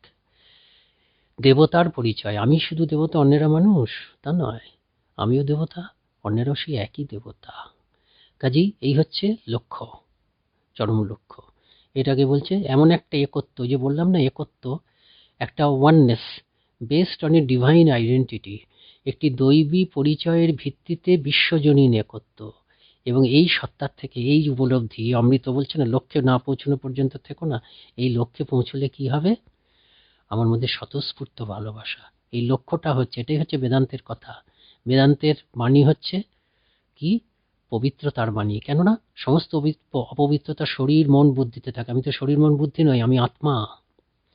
আমার প্রকৃত আমি আত্মা, মানে আমি, আমার প্রকৃত আমি চিরকালীন আমার। কাজেই পবিত্রতার বাণী। আর কি? ভালোবাসার বাণী। কেন আমি সবার মধ্যে আছে, এক আমি, এক দেবতা, আমিও দেবতা, বিশ্বব্রহ্মাণ্ডের সবাই দেবতা। কাজে আমি বুঝি বা না বুঝি পৃথিবীর যে কোনো মানুষের দুঃখ আমার দুঃখ, আমি বুঝি বা না বুঝি পৃথিবীর যে কোনো মানুষের হাসি আমার হাসি। কাজে অনন্ত প্রেমের বাণী। কাজে এই বেদান্তের এই যে অমৃতের পুত্রগণ লক্ষ্যে না পৌঁছানো পর্যন্ত, লক্ষ্যটা মানে হচ্ছে এমন একটা অবস্থা, যে অবস্থায় আমি অনন্ত পবিত্রতা অনুভব করি, যে অবস্থায় আমি অনন্ত স্বতঃস্ফূর্ত ভালোবাসা অনুভব করি, যে অবস্থায় আমি অনন্ত স্বতঃস্ফূর্ত শক্তি অনুভব করি। কারণ আমি তো ইম্পেরিশেবল, আমি অবিনাশী আত্মা। ভয় কি? কাজে সেই হচ্ছে লক্ষ্য। সেই লক্ষ্যের দিকে আমাদেরকে নিয়ে যেতে চাই। শুরুটা কোথায়? খালি পেটে ধর্ম হয় না।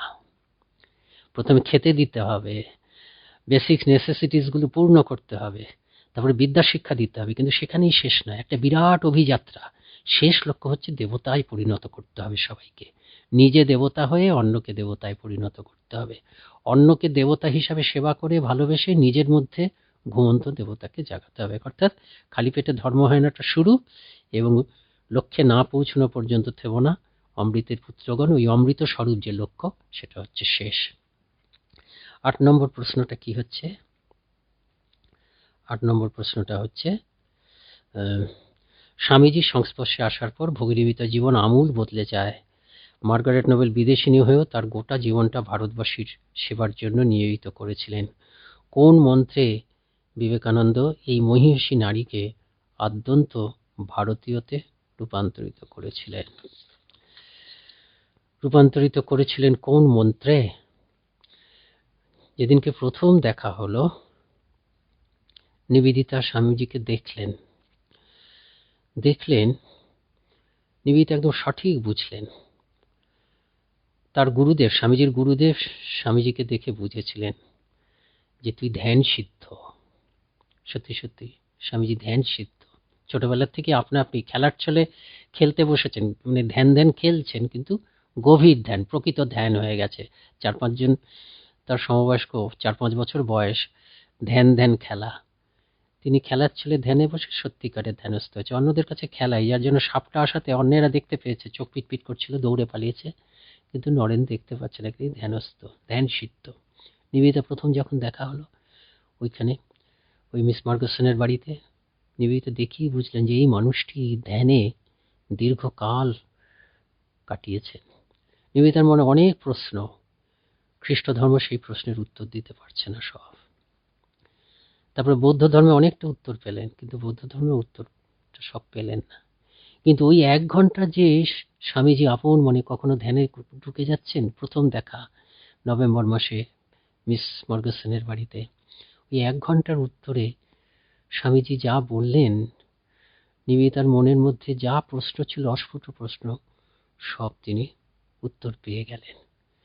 এবং তিনি বুঝলেন যে এই মানুষটি ভগবান লাভ করার পরেই ওই যে কথাগুলো বলছেন প্রত্যেকটা অনুভব করেছেন, এগুলো তাকে আকর্ষণ করলো। তিনি এরকম একজন চাচ্ছিলেন। যেমন স্বামীজি শ্রীরামকৃষ্ণের কাছে, শ্রীরামকৃষ্ণ তাকে কেন আকৃষ্ট করলো, যে শ্রীরামকৃষ্ণ যা উপলব্ধি করেছেন তাই বলছেন। তেমনি বিবেকানন্দ নিবেদিতাকে কেন আকৃষ্ট করলো, যে বিবেকানন্দ যা বলছেন প্রত্যেকটা বই পড়ে বলছেন না, বইয়ে হয়তো আছে, শাস্ত্রে হয়তো আছে, কিন্তু তিনি বলছেন নিজে উপলব্ধি করে বলছেন। কাজে নিবেদিতা মুগ্ধ হলেন এবং নিবেদিতা দুটি জিনিস দেখলেন। যে নিবেদিতা নিজেই বলেছেন যে প্রথম কয়েকদিন থেকে চলে গেলেন স্বামীজি, আবার আমেরিকাতে চলে গেলেন, যে এই যে কয়েকদিন, এই কয়েকদিনের মধ্যেই আমি তাকে মাস্টার বলে সম্বোধন করতে শুরু করলাম, অর্থাৎ গুরুদেব বা আচার্যদেব বলে সম্বোধন করতে শুরু করলাম। আমি নিজেকে বিশ্লেষণ করে দেখেছি কি কি আমার তার প্রতি আকৃষ্ট করেছে। যে দুটো জিনিস আমাকে আকৃষ্ট করেছে, কিন্তু তার থেকেও আরেকটা জিনিস, গভীরতম আরেকটি তৃতীয় জিনিস আছে, সেটির জন্যই আমি তার দিকে বেশি আকৃষ্ট হয়েছে। প্রথম দুটি কি বললেন, যে তার মধ্যে একটা হিরোইজম দেখছি। ওই যে মানে শ্রীরামকৃষ্ণের দৃষ্টি আর নিবেদিতার দৃষ্টি স্বামীজির সম্বন্ধে এক। শ্রীরামকৃষ্ণ স্বামীজির সম্বন্ধে বারবার ধরে বলছে তুই যে বীর রে। তা আমরা দেখতে পাচ্ছি নিবেদিতা মানে মার্গারেট তখন তিনি কিছুই জানেন না, বিবেকানন্দ সম্বন্ধেই জানেন না, রামকৃষ্ণ সম্বন্ধে তো জানেনই না, কিন্তু তারও মনে হচ্ছে যে ওনার মধ্যে, ওনার ব্যক্তিত্বের মধ্যে একটা হিরোইক ফাইবার, একটা বীরত্বের লক্ষণ আছে, বীরত্বের দিক আছে। সেই বীরত্বের দিকটা আমাকে আকৃষ্ট করলো। আরেকটা কি আকৃষ্ট করলো, যে আমি বুঝলাম যে তিনি তার মাতৃভূমিকে ভীষণ ভালোবাসেন এবং সেই মাতৃভূমিটা একটা অদ্ভুত দেশ। আমি তখন সেইটা আমাকে আকর্ষণ করলো, মানে ভারতবর্ষ আমাকে আকর্ষণ করলো। মানে বিবেকানন্দের মধ্যে ভারত প্রেম দেখে, বিবেকানন্দের মধ্যে ভারতের প্রতি শ্রদ্ধা ভক্তি দেখে, এবং বিবেকানন্দ সেই ভারতবর্ষ থেকে এসেছে, কাজেই বিবেকানন্দকে দেখে সেই ভারতবর্ষের মহিমা বোঝা যাচ্ছে। এই সবগুলোর প্রভাবে কি হলো, নিবেদিতা বলছেন ওই প্রথমবার কয়েকদিনের সংস্পর্শের পরেই আমি একদম দেখলাম, প্রতিজ্ঞা করে ফেললাম যে তার মাতৃভূমির জন্য, মাতৃভূমির প্রতি তার যে ভালোবাসা, নিবেদিতার ভাষাটা এরকম, যে মাতৃভূমির প্রতি আমার গুরু স্বামী বিবেকানন্দের যে ভালোবাসা, সেই ভালোবাসার প্রতি আমি আত্মনিবেদন করলাম। অর্থাৎ ওনার মধ্যে যে ভারত প্রেম আছে, সেই ভারত প্রেমটাকে আমিও আঁকড়ে ধরলাম। এই দুটি হচ্ছে নিবেদিতাকে বিশেষ আকর্ষণ করলো। কিন্তু এই দুটি আকর্ষণের গভীরে আরো একটি বস্তু আছে, সেটি আমাকে মোহিত করলো। সেটা কি, তার অনন্য চরিত্র। এটা নিবেদিতা বলছেন। অর্থাৎ প্রধানত তার অনন্য চরিত্র নিবেদিতাকে আকৃষ্ট করেছে বিবেকানন্দকে, প্রধানত বিবেকানন্দের অনন্য চরিত্র নিবেদিতাকে আকৃষ্ট করেছে। এবং তার সঙ্গে যুক্ত হয়েছে কি, তার মধ্যে যে একটা বীরত্বের ভাব আছে সেটা। আর কি, যে ভারতবর্ষকে তিনি এত ভালোবাসেন, ওই ভালোবাসাটা আমারও ভালোবাসা হবে। অর্থাৎ তার যে ভারত প্রেম, সেই ভারত প্রেম আমারও হবে। তারপরে ধীরে ধীরে নিবেদিতাকে তিনি গড়লেন, ভারতকে চেনালেন। তিনি ওই নিবেদিতা 1 বছর পরে এলেন, 98-এ এলেন, 1898 এলেন। নিবেদিতার সাথে সাথেই আসতে চেয়েছিলেন। স্বামীজি ভারতবর্ষে এসেছিলেন 1800, ফিরে এলেন 1897। বিদেশি দু তিনজন এলো, কিন্তু নিবেদিতাকে তিনি নিয়ে আসেননি। নিবেদিতাকে বললেন তুমি লন্ডনে থেকেই কাজ করো। তারপর 1 বছর পরে আনলেন। 1 বছর পরে আসার পরে স্বামীজি নিবেদিতাকে নিয়ে ভারতবর্ষ চেনালেন। একদম নিবেদিতার মনের মধ্যে বিবেকানন্দ তার নিজের ভারত দৃষ্টি নিবেদিতার ভারত অন্তরের মধ্যে ঢুকিয়ে দিলেন, এবং তিনি হচ্ছেন জীবন্ত ভারতবর্ষ। নিবেদিতা পরবর্তীকালে বলেছেন কিভাবে তিনি ভারত চেনাতেন। কোনো জায়গায় যেতে যেতে একটা হাতি দেখলেন, সঙ্গে সঙ্গে ইতিহাসে চলে গেলেন যে একটা সময় হাতির বাহিনীর উপরে দাঁড়িয়েই ভারতবর্ষ শত্রুকে রক্ষা করেছে, শত্রুর বিরুদ্ধে লড়েছে। তারপরে ঘোড়া এলো, ইত্যাদি ইত্যাদি। এইভাবে মানে প্রকৃতি, ইতিহাস, মন্দির দেখাচ্ছেন, গভীরে চলে যাচ্ছেন।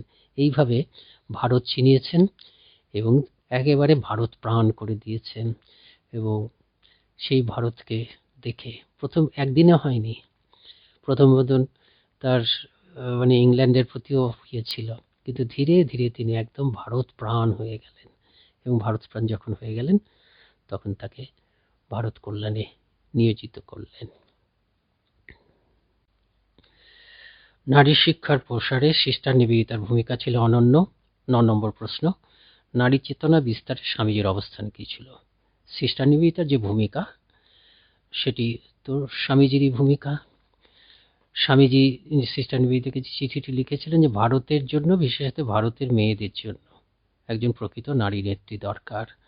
স্বামীজির নারী চেতনা মানে, স্বামীজির এই কথাটা তো খুব বিখ্যাত যে স্বামীজির মতন নবজাগরণের নেতাদের মধ্যে আর কেউ স্পষ্টভাবে এই নারীর শিক্ষার দায়িত্ব নারীরাই নেবে এরকম ভাবে আর কেউ বলেনি। তা স্বামীজির এই বিখ্যাত কথা যে একটা পাখি যেমন উঠতে গেলে তার দুটো ডানাকেই শক্তিশালী হতে হয়, তেমনি একটা জাতি বা দেশেরও দুটি ডানা, একটা হচ্ছে পুরুষ, একটা হচ্ছে নারী। কাজেই পুরুষের প্রতি, পুরুষের উন্নতির জন্য যেমন আমাদের নজর দেওয়া দরকার, তেমনি নারী জাতির উন্নতির জন্য সমদৃষ্টি দেওয়া দরকার। নাহলে দেশটা কখনোই এগোতে পারবে না। মেয়েদের কল্যাণ না হলে দেশ জাগবে না, কস্মিন কালে জাগবে না। জনসাধারণের উন্নতি করতে হবে, ওই জনসাধারণের থেকে একটা অংশ কেটে নিয়ে স্বামীজি বলছেন যে নারীদের উন্নতি করতে হবে, নাহলে কস্মিন কালে সব দেশ সব জাতি মেয়েদের প্রতি সম্মান প্রদর্শন করেই বড় হয়েছে, ভারতকেও তাই করতে হবে। এবং নারীদের জাগরণ কিভাবে হবে, স্বামীজির বিশ্বাস ছিল, তিনি পাশ্চাত্যে দেখে এসেছেন নারীরা কিরকম সব কাজে এগিয়ে যাচ্ছে, এবং স্বামীজির বিশ্বাস হয়েছে যে ভারতের নারীদের মধ্যে ঠিক একই ক্ষমতা আছে। সেজন্য কি করতে হবে, যে তাদেরকে শিক্ষা দিতে হবে। এবং মেয়েদের ব্যাপারে স্বামীজির কথা এটাই হচ্ছে মৌলিক কথা, তার মতন এরকম ভাবে কেউ বলে মেয়েদের ব্যাপারে পুরুষরা যেন কখনো নাক না গলায়, হ্যান্ডস অফ, খবরদার, হাত উঠিয়ে নাও, খুব কড়াভাবে বলেছেন। নবজাগরণের আর কোনো নেতা এত স্পষ্টভাবে, এত তীক্ষ্ণভাবে, এত কড়াভাবে এই কথাটা বলেননি যে মেয়েদের ভাগ্য নির্মাণ মেয়েরাই করবে। তাহলে পুরুষরা কি করবে? পুরুষরা যেহেতু এখনো পর্যন্ত শিক্ষা পায়নি, সেই জন্য প্রাথমিকভাবে কিছু নারীদেরকে শিক্ষা দিয়ে দেবে, যাতে তারা সারা পৃথিবীর কোথায় কি হচ্ছে সেগুলো তারা জানতে পারে। এই প্রাথমিকভাবে তাদেরকে একটু শিক্ষা দিয়ে ছেড়ে দিতে হবে। তারপর মেয়েরা নিজেদের ভাগ্য নিজেরাই নির্ধারণ করবে, মেয়েরা নিজেরাই পথ দেখাবে। কিন্তু এই যে বলছেন শিক্ষা, সেই শিক্ষা সম্বন্ধে স্বামীজি নিবেদিতার সঙ্গে খুব আলোচনা হয়েছে, যে মেয়েদের শিক্ষা, শুধু মেয়েদের শিক্ষা নয়, যে ভারতে যে শিক্ষাটাকে স্বামীজি বলছেন পুরুষ নারী নির্বিশেষে শিক্ষাটা সম্বন্ধে বলছেন স্বামীজি যে ভারতবর্ষে অনেক সমস্যা আছে, কিন্তু শিক্ষা এমন কোনো সমস্যা নেই যার শিক্ষাটা হচ্ছে একটা ম্যাজিক, যেটা শিক্ষার ম্যাজিকের দ্বারা সেই সমস্যার সমাধান করা যায় না। শিক্ষার জাদুমন্ত্র বলে দূর হবে না, এরকম কোনো সমস্যা ভারতবর্ষের নেই। কিন্তু সেই শিক্ষাটা কি হবে, বিশেষ করে মেয়েদের শিক্ষা সম্বন্ধে বলছেন যে আমি এমন কোনো শিক্ষা চাই না যে শিক্ষা মেয়েদের ধ্যান শক্তিটাকে নষ্ট করে দেয়। এই ভারতবর্ষের মানুষের আবিষ্কার হচ্ছে ধ্যান। আমরা জ্ঞান লাভ করি দুটি ধারায়, এই ইন্দ্রিয়ের মাধ্যমে জ্ঞান লাভ করি, চোখ, নাক ইত্যাদি, কান দিয়ে শুনছি, চোখ দিয়ে দেখছি, এই একটা জ্ঞানের অস্ত্র, টুলস। আরেকটা জ্ঞান হচ্ছে চোখ বন্ধ করে মনকে শান্ত করে জ্ঞান। এই দু ধরনের জ্ঞানই দরকার ভারতবর্ষের মানুষ।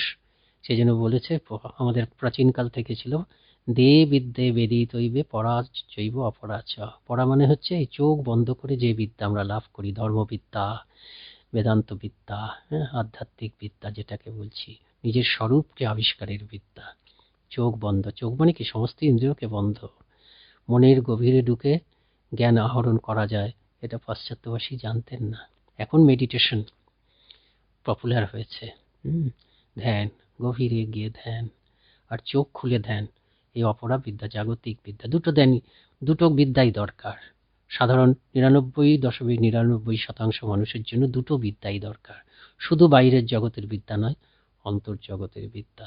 আর মুষ্টিমেয় মানুষ যারা তপস্বী, যারা সন্ন্যাসী, যারা অধ্যাত্মপদের সিদ্ধ সাধক, তাদের জন্য বাইরের জগতের বিদ্যাটা না লাগলেও চলবে। কিন্তু রামকৃষ্ণ মিশনের সাধুদের দুটোই দরকার, তাদের জন্য শুধু ধ্যান বিদ্যা, অন্তর্জগতের বিদ্যা। তা স্বামীজি বলছেন শিক্ষা ছাড়া হবে না, বিশেষ করে মেয়েদেরকে শিক্ষা দিতে হবে।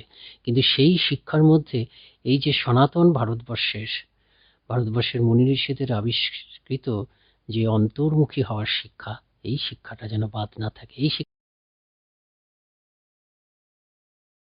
শিক্ষা বাদ দিলে ভারতবর্ষের নারীরা জাগবে না। এবং স্বামীজি কিন্তু পুরুষের থেকে নারীর শক্তির উপরে বেশি নির্ভর করেছেন, ভরসা করেছেন। নিবেদিতার কাছে একবার তিনি বলেছেন যে ধরো 500 পুরুষ জেগে উঠেছে এবং তারা ভারতবর্ষটাকে আদর্শ ভারতবর্ষ করার চেষ্টা করছে, তবে হয়তো 50 বছরও লাগতে পারে, কিন্তু ওই 500 নারী যদি জেগে ওঠে, তারা যদি ভারতবর্ষটাকে আদর্শ ভারত করার চেষ্টায় ব্রতী হয়, তবে কয়েক সপ্তাহের মধ্যেই সম্ভব। কাজেই এই হচ্ছে স্বামীজির নারীর সম্বন্ধে চিন্তা এবং নারীর ভাগ্য।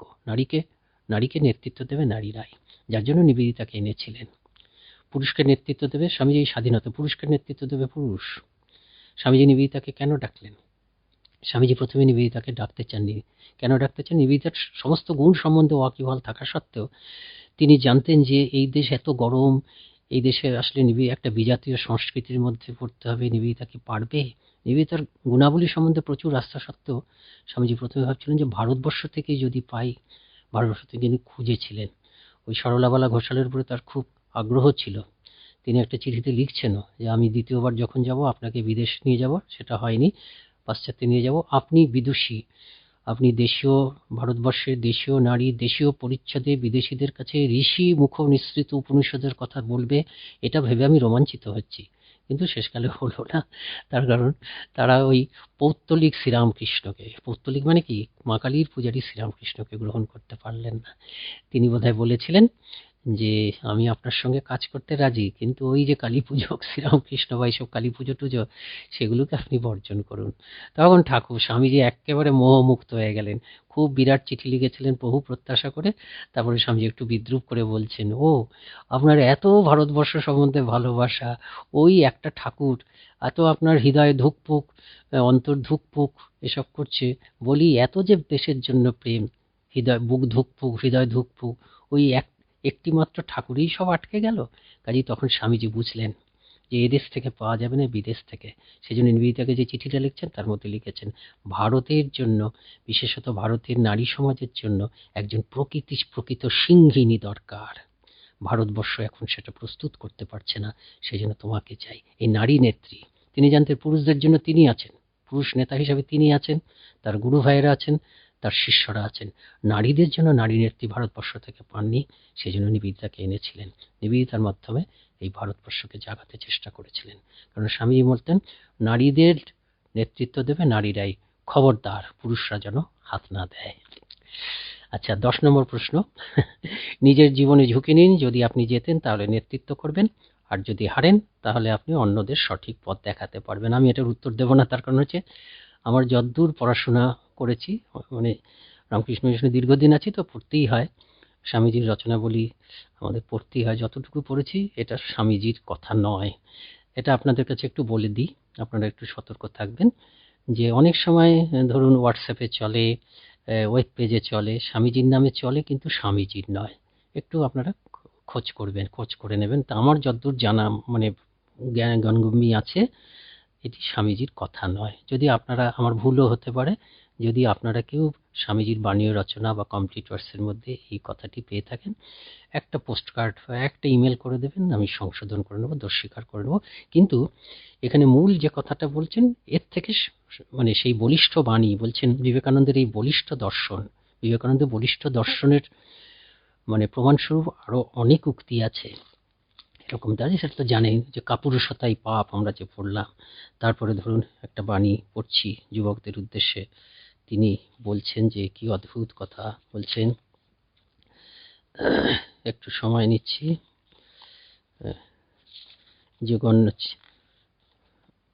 বলছেন বলিষ্ঠ বাণী যুবকদের উদ্দেশ্যে, যুবকরাই তো দাঁড়িয়ে, একটু পড়ছি যে হে যুবক বৃন্দ, দরিদ্র অজ্ঞ নিপীড়িত মানুষের ব্যথা তোমরা প্রাণে প্রাণে অনুভব করো। সেই অনুভবের বেদনায় তোমাদের হৃদয় রুদ্ধ হোক, মস্তিষ্ক ঘুরতে থাকুক, তোমাদের পাগল হয়ে যাবার উপক্রম হোক। তখন গিয়ে ভগবানের পদপদ্মে তোমাদের অন্তরের বেদনা জানাও, তবেই তার কাছ থেকে শক্তি ও সাহায্য আসবে, অদম্য উৎসাহ, অনন্ত শক্তি আসবে। গত 10 বছর ধরে আমার মূল মন্ত্র ছিল এগিয়ে যাও। এখনো বলছি এগিয়ে যাও। যখন চতুর্দিকে অন্ধকার, বই আর কিছুই দেখতে পাইনি, তখনও বলেছি এগিয়ে যাও। এখন একটু একটু আলো দেখা যাচ্ছে, এখনো বলছি এগিয়ে যাও। বৎস, ভয় পেও না।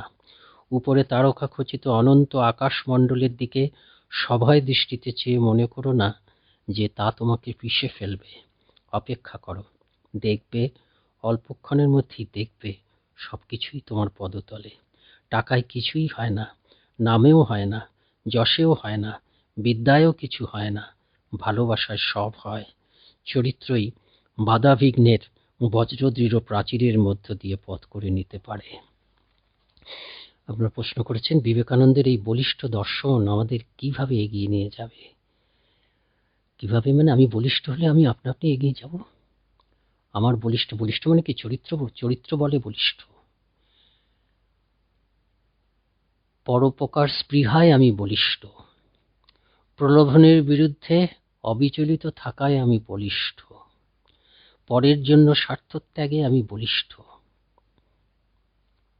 ছোটখাটো প্রলোভনের জন্য দৌড়ে যাওয়ার দিকে আমি যাচ্ছি না, ওই শক্তিতে আমি বলিষ্ঠ।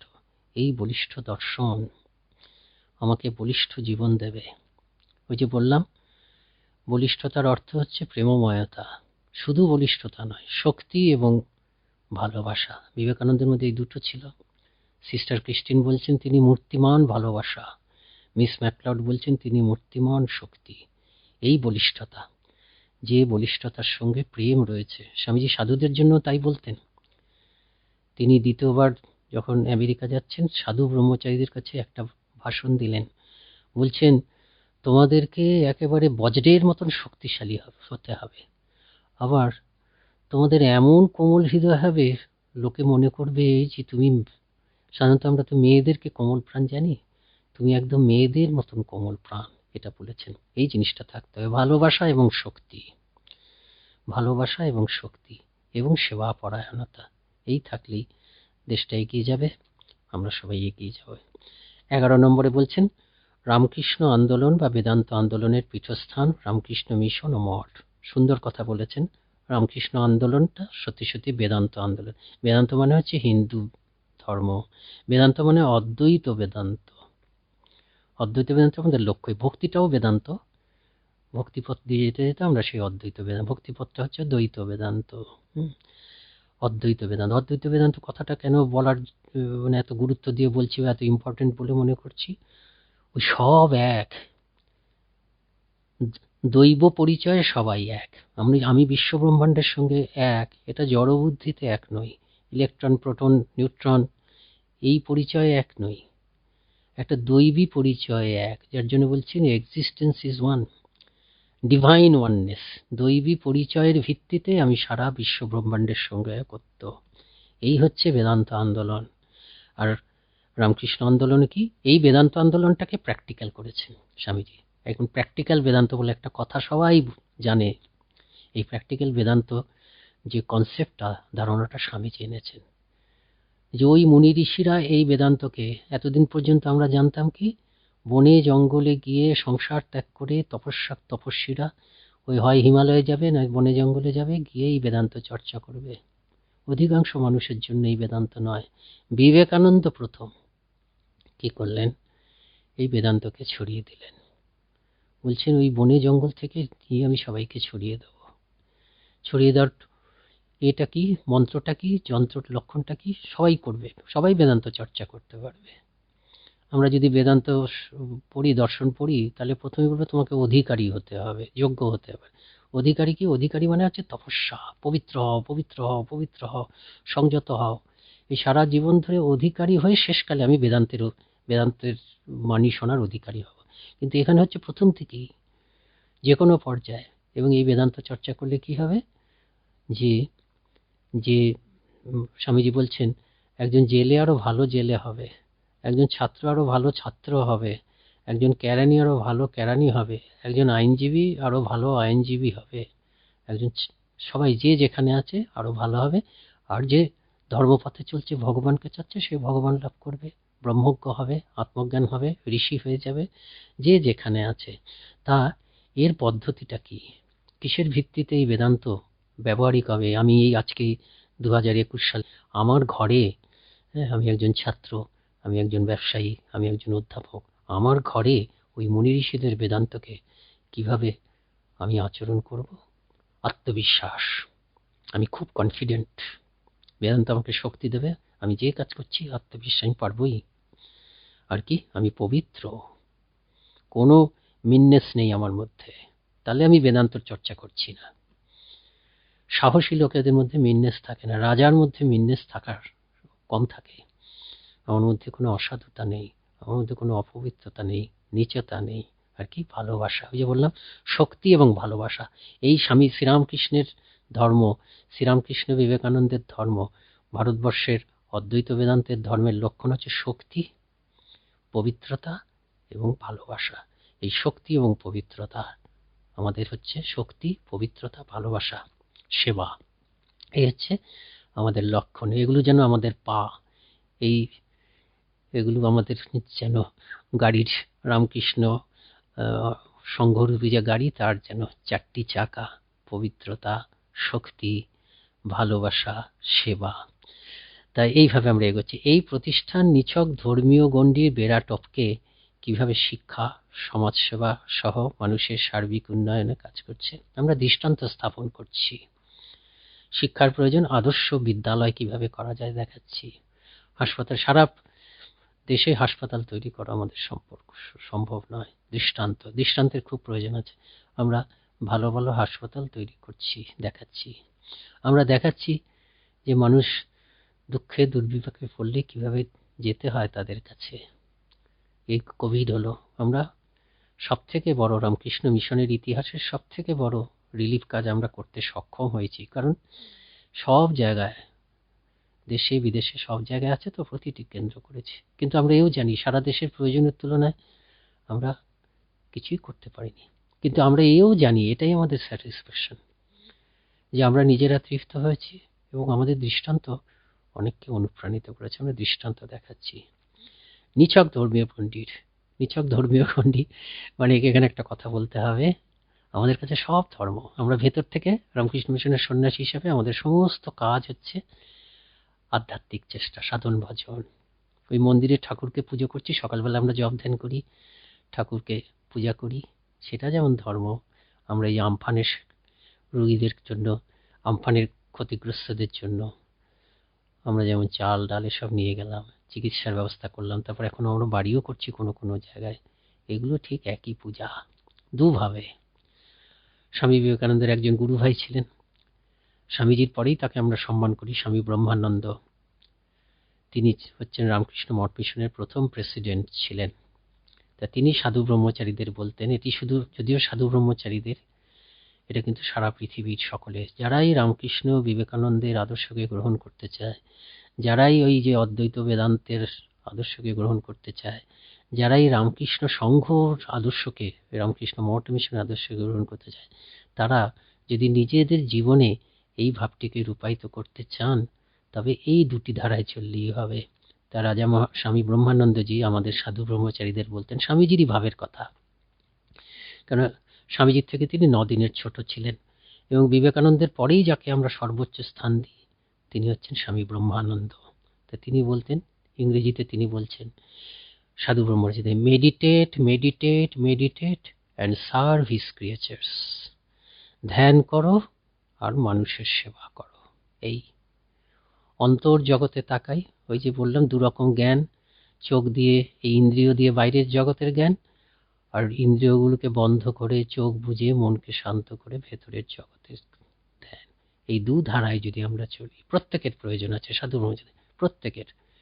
গৃহী আপনারা অধিকাংশ মানুষ গৃহী, তারা বিবাহ করবেন, সংসারে থাকবেন, কিন্তু উচ্চ জীবন সকলের জন্য। এই বেদান্তের ভাবধারায় জীবন, স্বামীজি বললেন না, সকলের জন্য। লয়ার ভালো লয়ার হবে, স্টুডেন্ট ভালো স্টুডেন্ট হবে, সবাই। আবার যে ভগবানকে চাচ্ছে, এই ভগবান পেয়ে যাবেন। গৃহে থাকলেও ভগবান লাভ হয়ে যাবে। ভগবান লাভ মানে আমি নিজেই ভগবান হয়েছি, ওই দেবতা হয়ে যাচ্ছি, আমি চিরন্তন সত্তা হিসেবে নিজে। কাজেই রাস্তা হচ্ছে এই দুটির, দু পথে, দুটিকে অস্ত্র করতে হবে। অন্তর্মুখী হয় meditate meditate meditate and serve his creatures, মানুষের সেবা করে যেতে হবে, মানুষকে ভালোবাসতে হবে, অন্তর্মুখ হয়ে শক্তি সঞ্চয় করতে হবে। ধ্যানে আমরা যে শক্তি সঞ্চয় করি, মানুষের জন্য কাজ করে, মানুষকে ভালোবেসে সেই শক্তিকে আমরা ব্যয় করি এবং আরও শক্তি সঞ্চার করি। মানুষকে ভালোবাসলে, মানুষকে সেবা করলে কোনো কিছুর ক্ষয় হয় না, আরও বেশি আনন্দ হয়, আরও বেশি আধ্যাত্মিক শক্তি সঞ্চারিত হয়। আজকের এই পুণ্য দিনে সাধু গৃহী নির্বিশেষে, যুবক, তরুণ তরুণী, বয়স্ক নির্বিশেষে সকলের জন্য প্রার্থনা করি স্বামী বিবেকানন্দ যেন আমাদের মনের মধ্যে শক্তিও দেন, ভালোবাসাও দেন। স্বামী বিবেকানন্দ যেন আমাদের মধ্যে মানুষকে সেবা করার প্রেরণাও দেন, আবার অন্তর্মুখী ধ্যানমুখী হওয়ার প্রেরণাও দেন। সবাইকে ধন্যবাদ, নমস্কার, যারা আমাকে এই পুণ্য দিনে স্বামীজির অনুধ্যান করার সুযোগ দিয়েছেন। নমস্কার।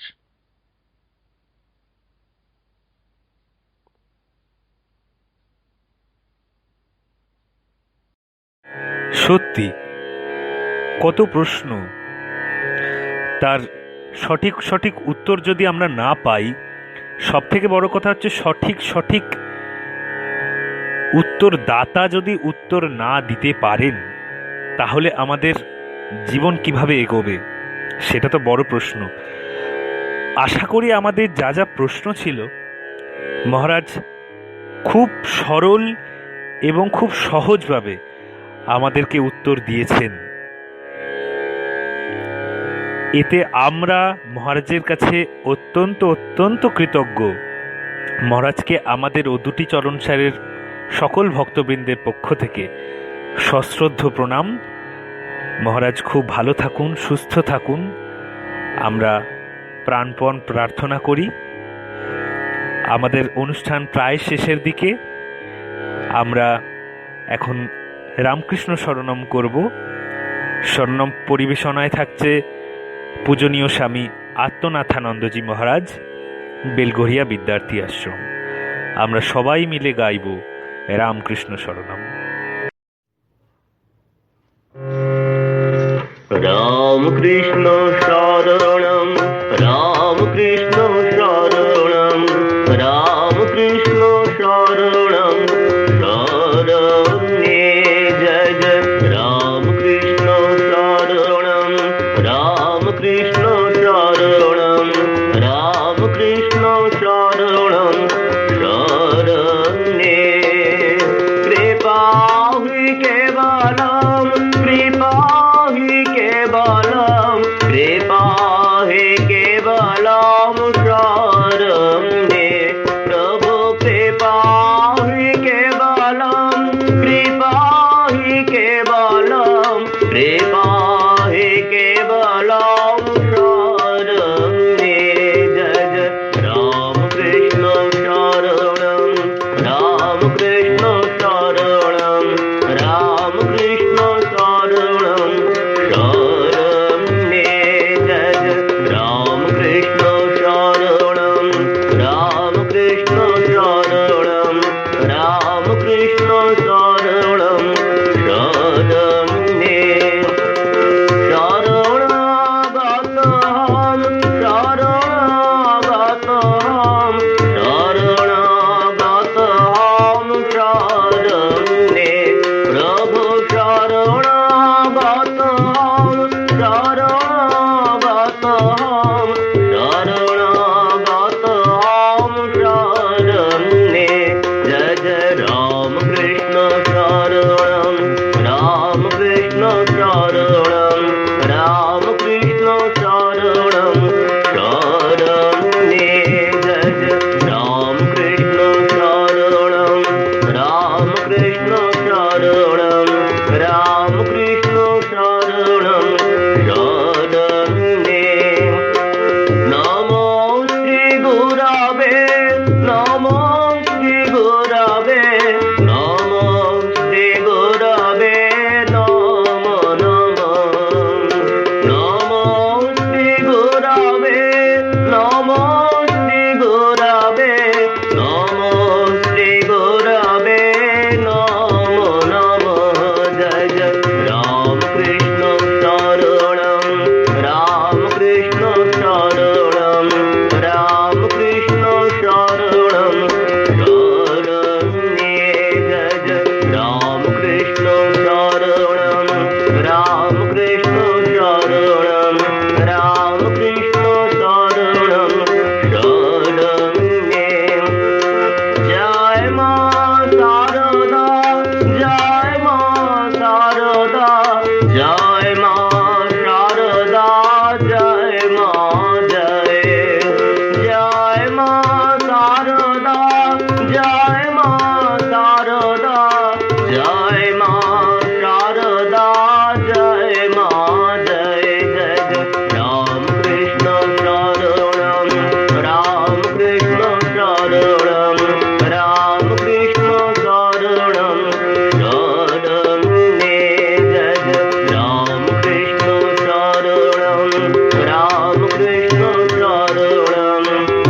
রামকৃষ্ণ শরণং শরণ্যে।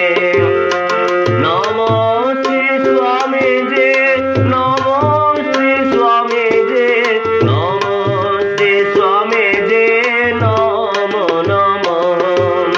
নমো শ্রী স্বামীজি, নমো শ্রী স্বামীজি, নমো শ্রী স্বামীজি, নমো নমো। জয় জয় রামকৃষ্ণ শরণম রামকৃষ্ণ শরণম রামকৃষ্ণ শরণম শরণ্যে। জয় জয় রামকৃষ্ণ শরণম রামকৃষ্ণ শরণম রামকৃষ্ণ শরণম শরণ্যে। রামকৃষ্ণ রামকৃষ্ণ জয় জয় রামকৃষ্ণ রামকৃষ্ণ রামকৃষ্ণ জয় জয় রামকৃষ্ণ রামকৃষ্ণ রামকৃষ্ণ জয় জয় রামকৃষ্ণ রামকৃষ্ণ রামকৃষ্ণ জয় জয় রামকৃষ্ণ রামকৃষ্ণ রামকৃষ্ণ জয় জয় রামকৃষ্ণ রামকৃষ্ণ রামকৃষ্ণ জয় জয় রামকৃষ্ণ রামকৃষ্ণ রামকৃষ্ণ জয় জয় রামকৃষ্ণ রামকৃষ্ণ রামকৃষ্ণ জয় জয় রামকৃষ্ণ রামকৃষ্ণ শরণম রামকৃষ্ণ শরণম রামকৃষ্ণ শরণম শরণ্যে। জয় জয় রামকৃষ্ণ শরণম রামকৃষ্ণ শরণম রামকৃষ্ণ শরণম শরণ্যে। জয় জয় রামকৃষ্ণ শরণম রামকৃষ্ণ শরণম রামকৃষ্ণ শরণম শরণ্যে।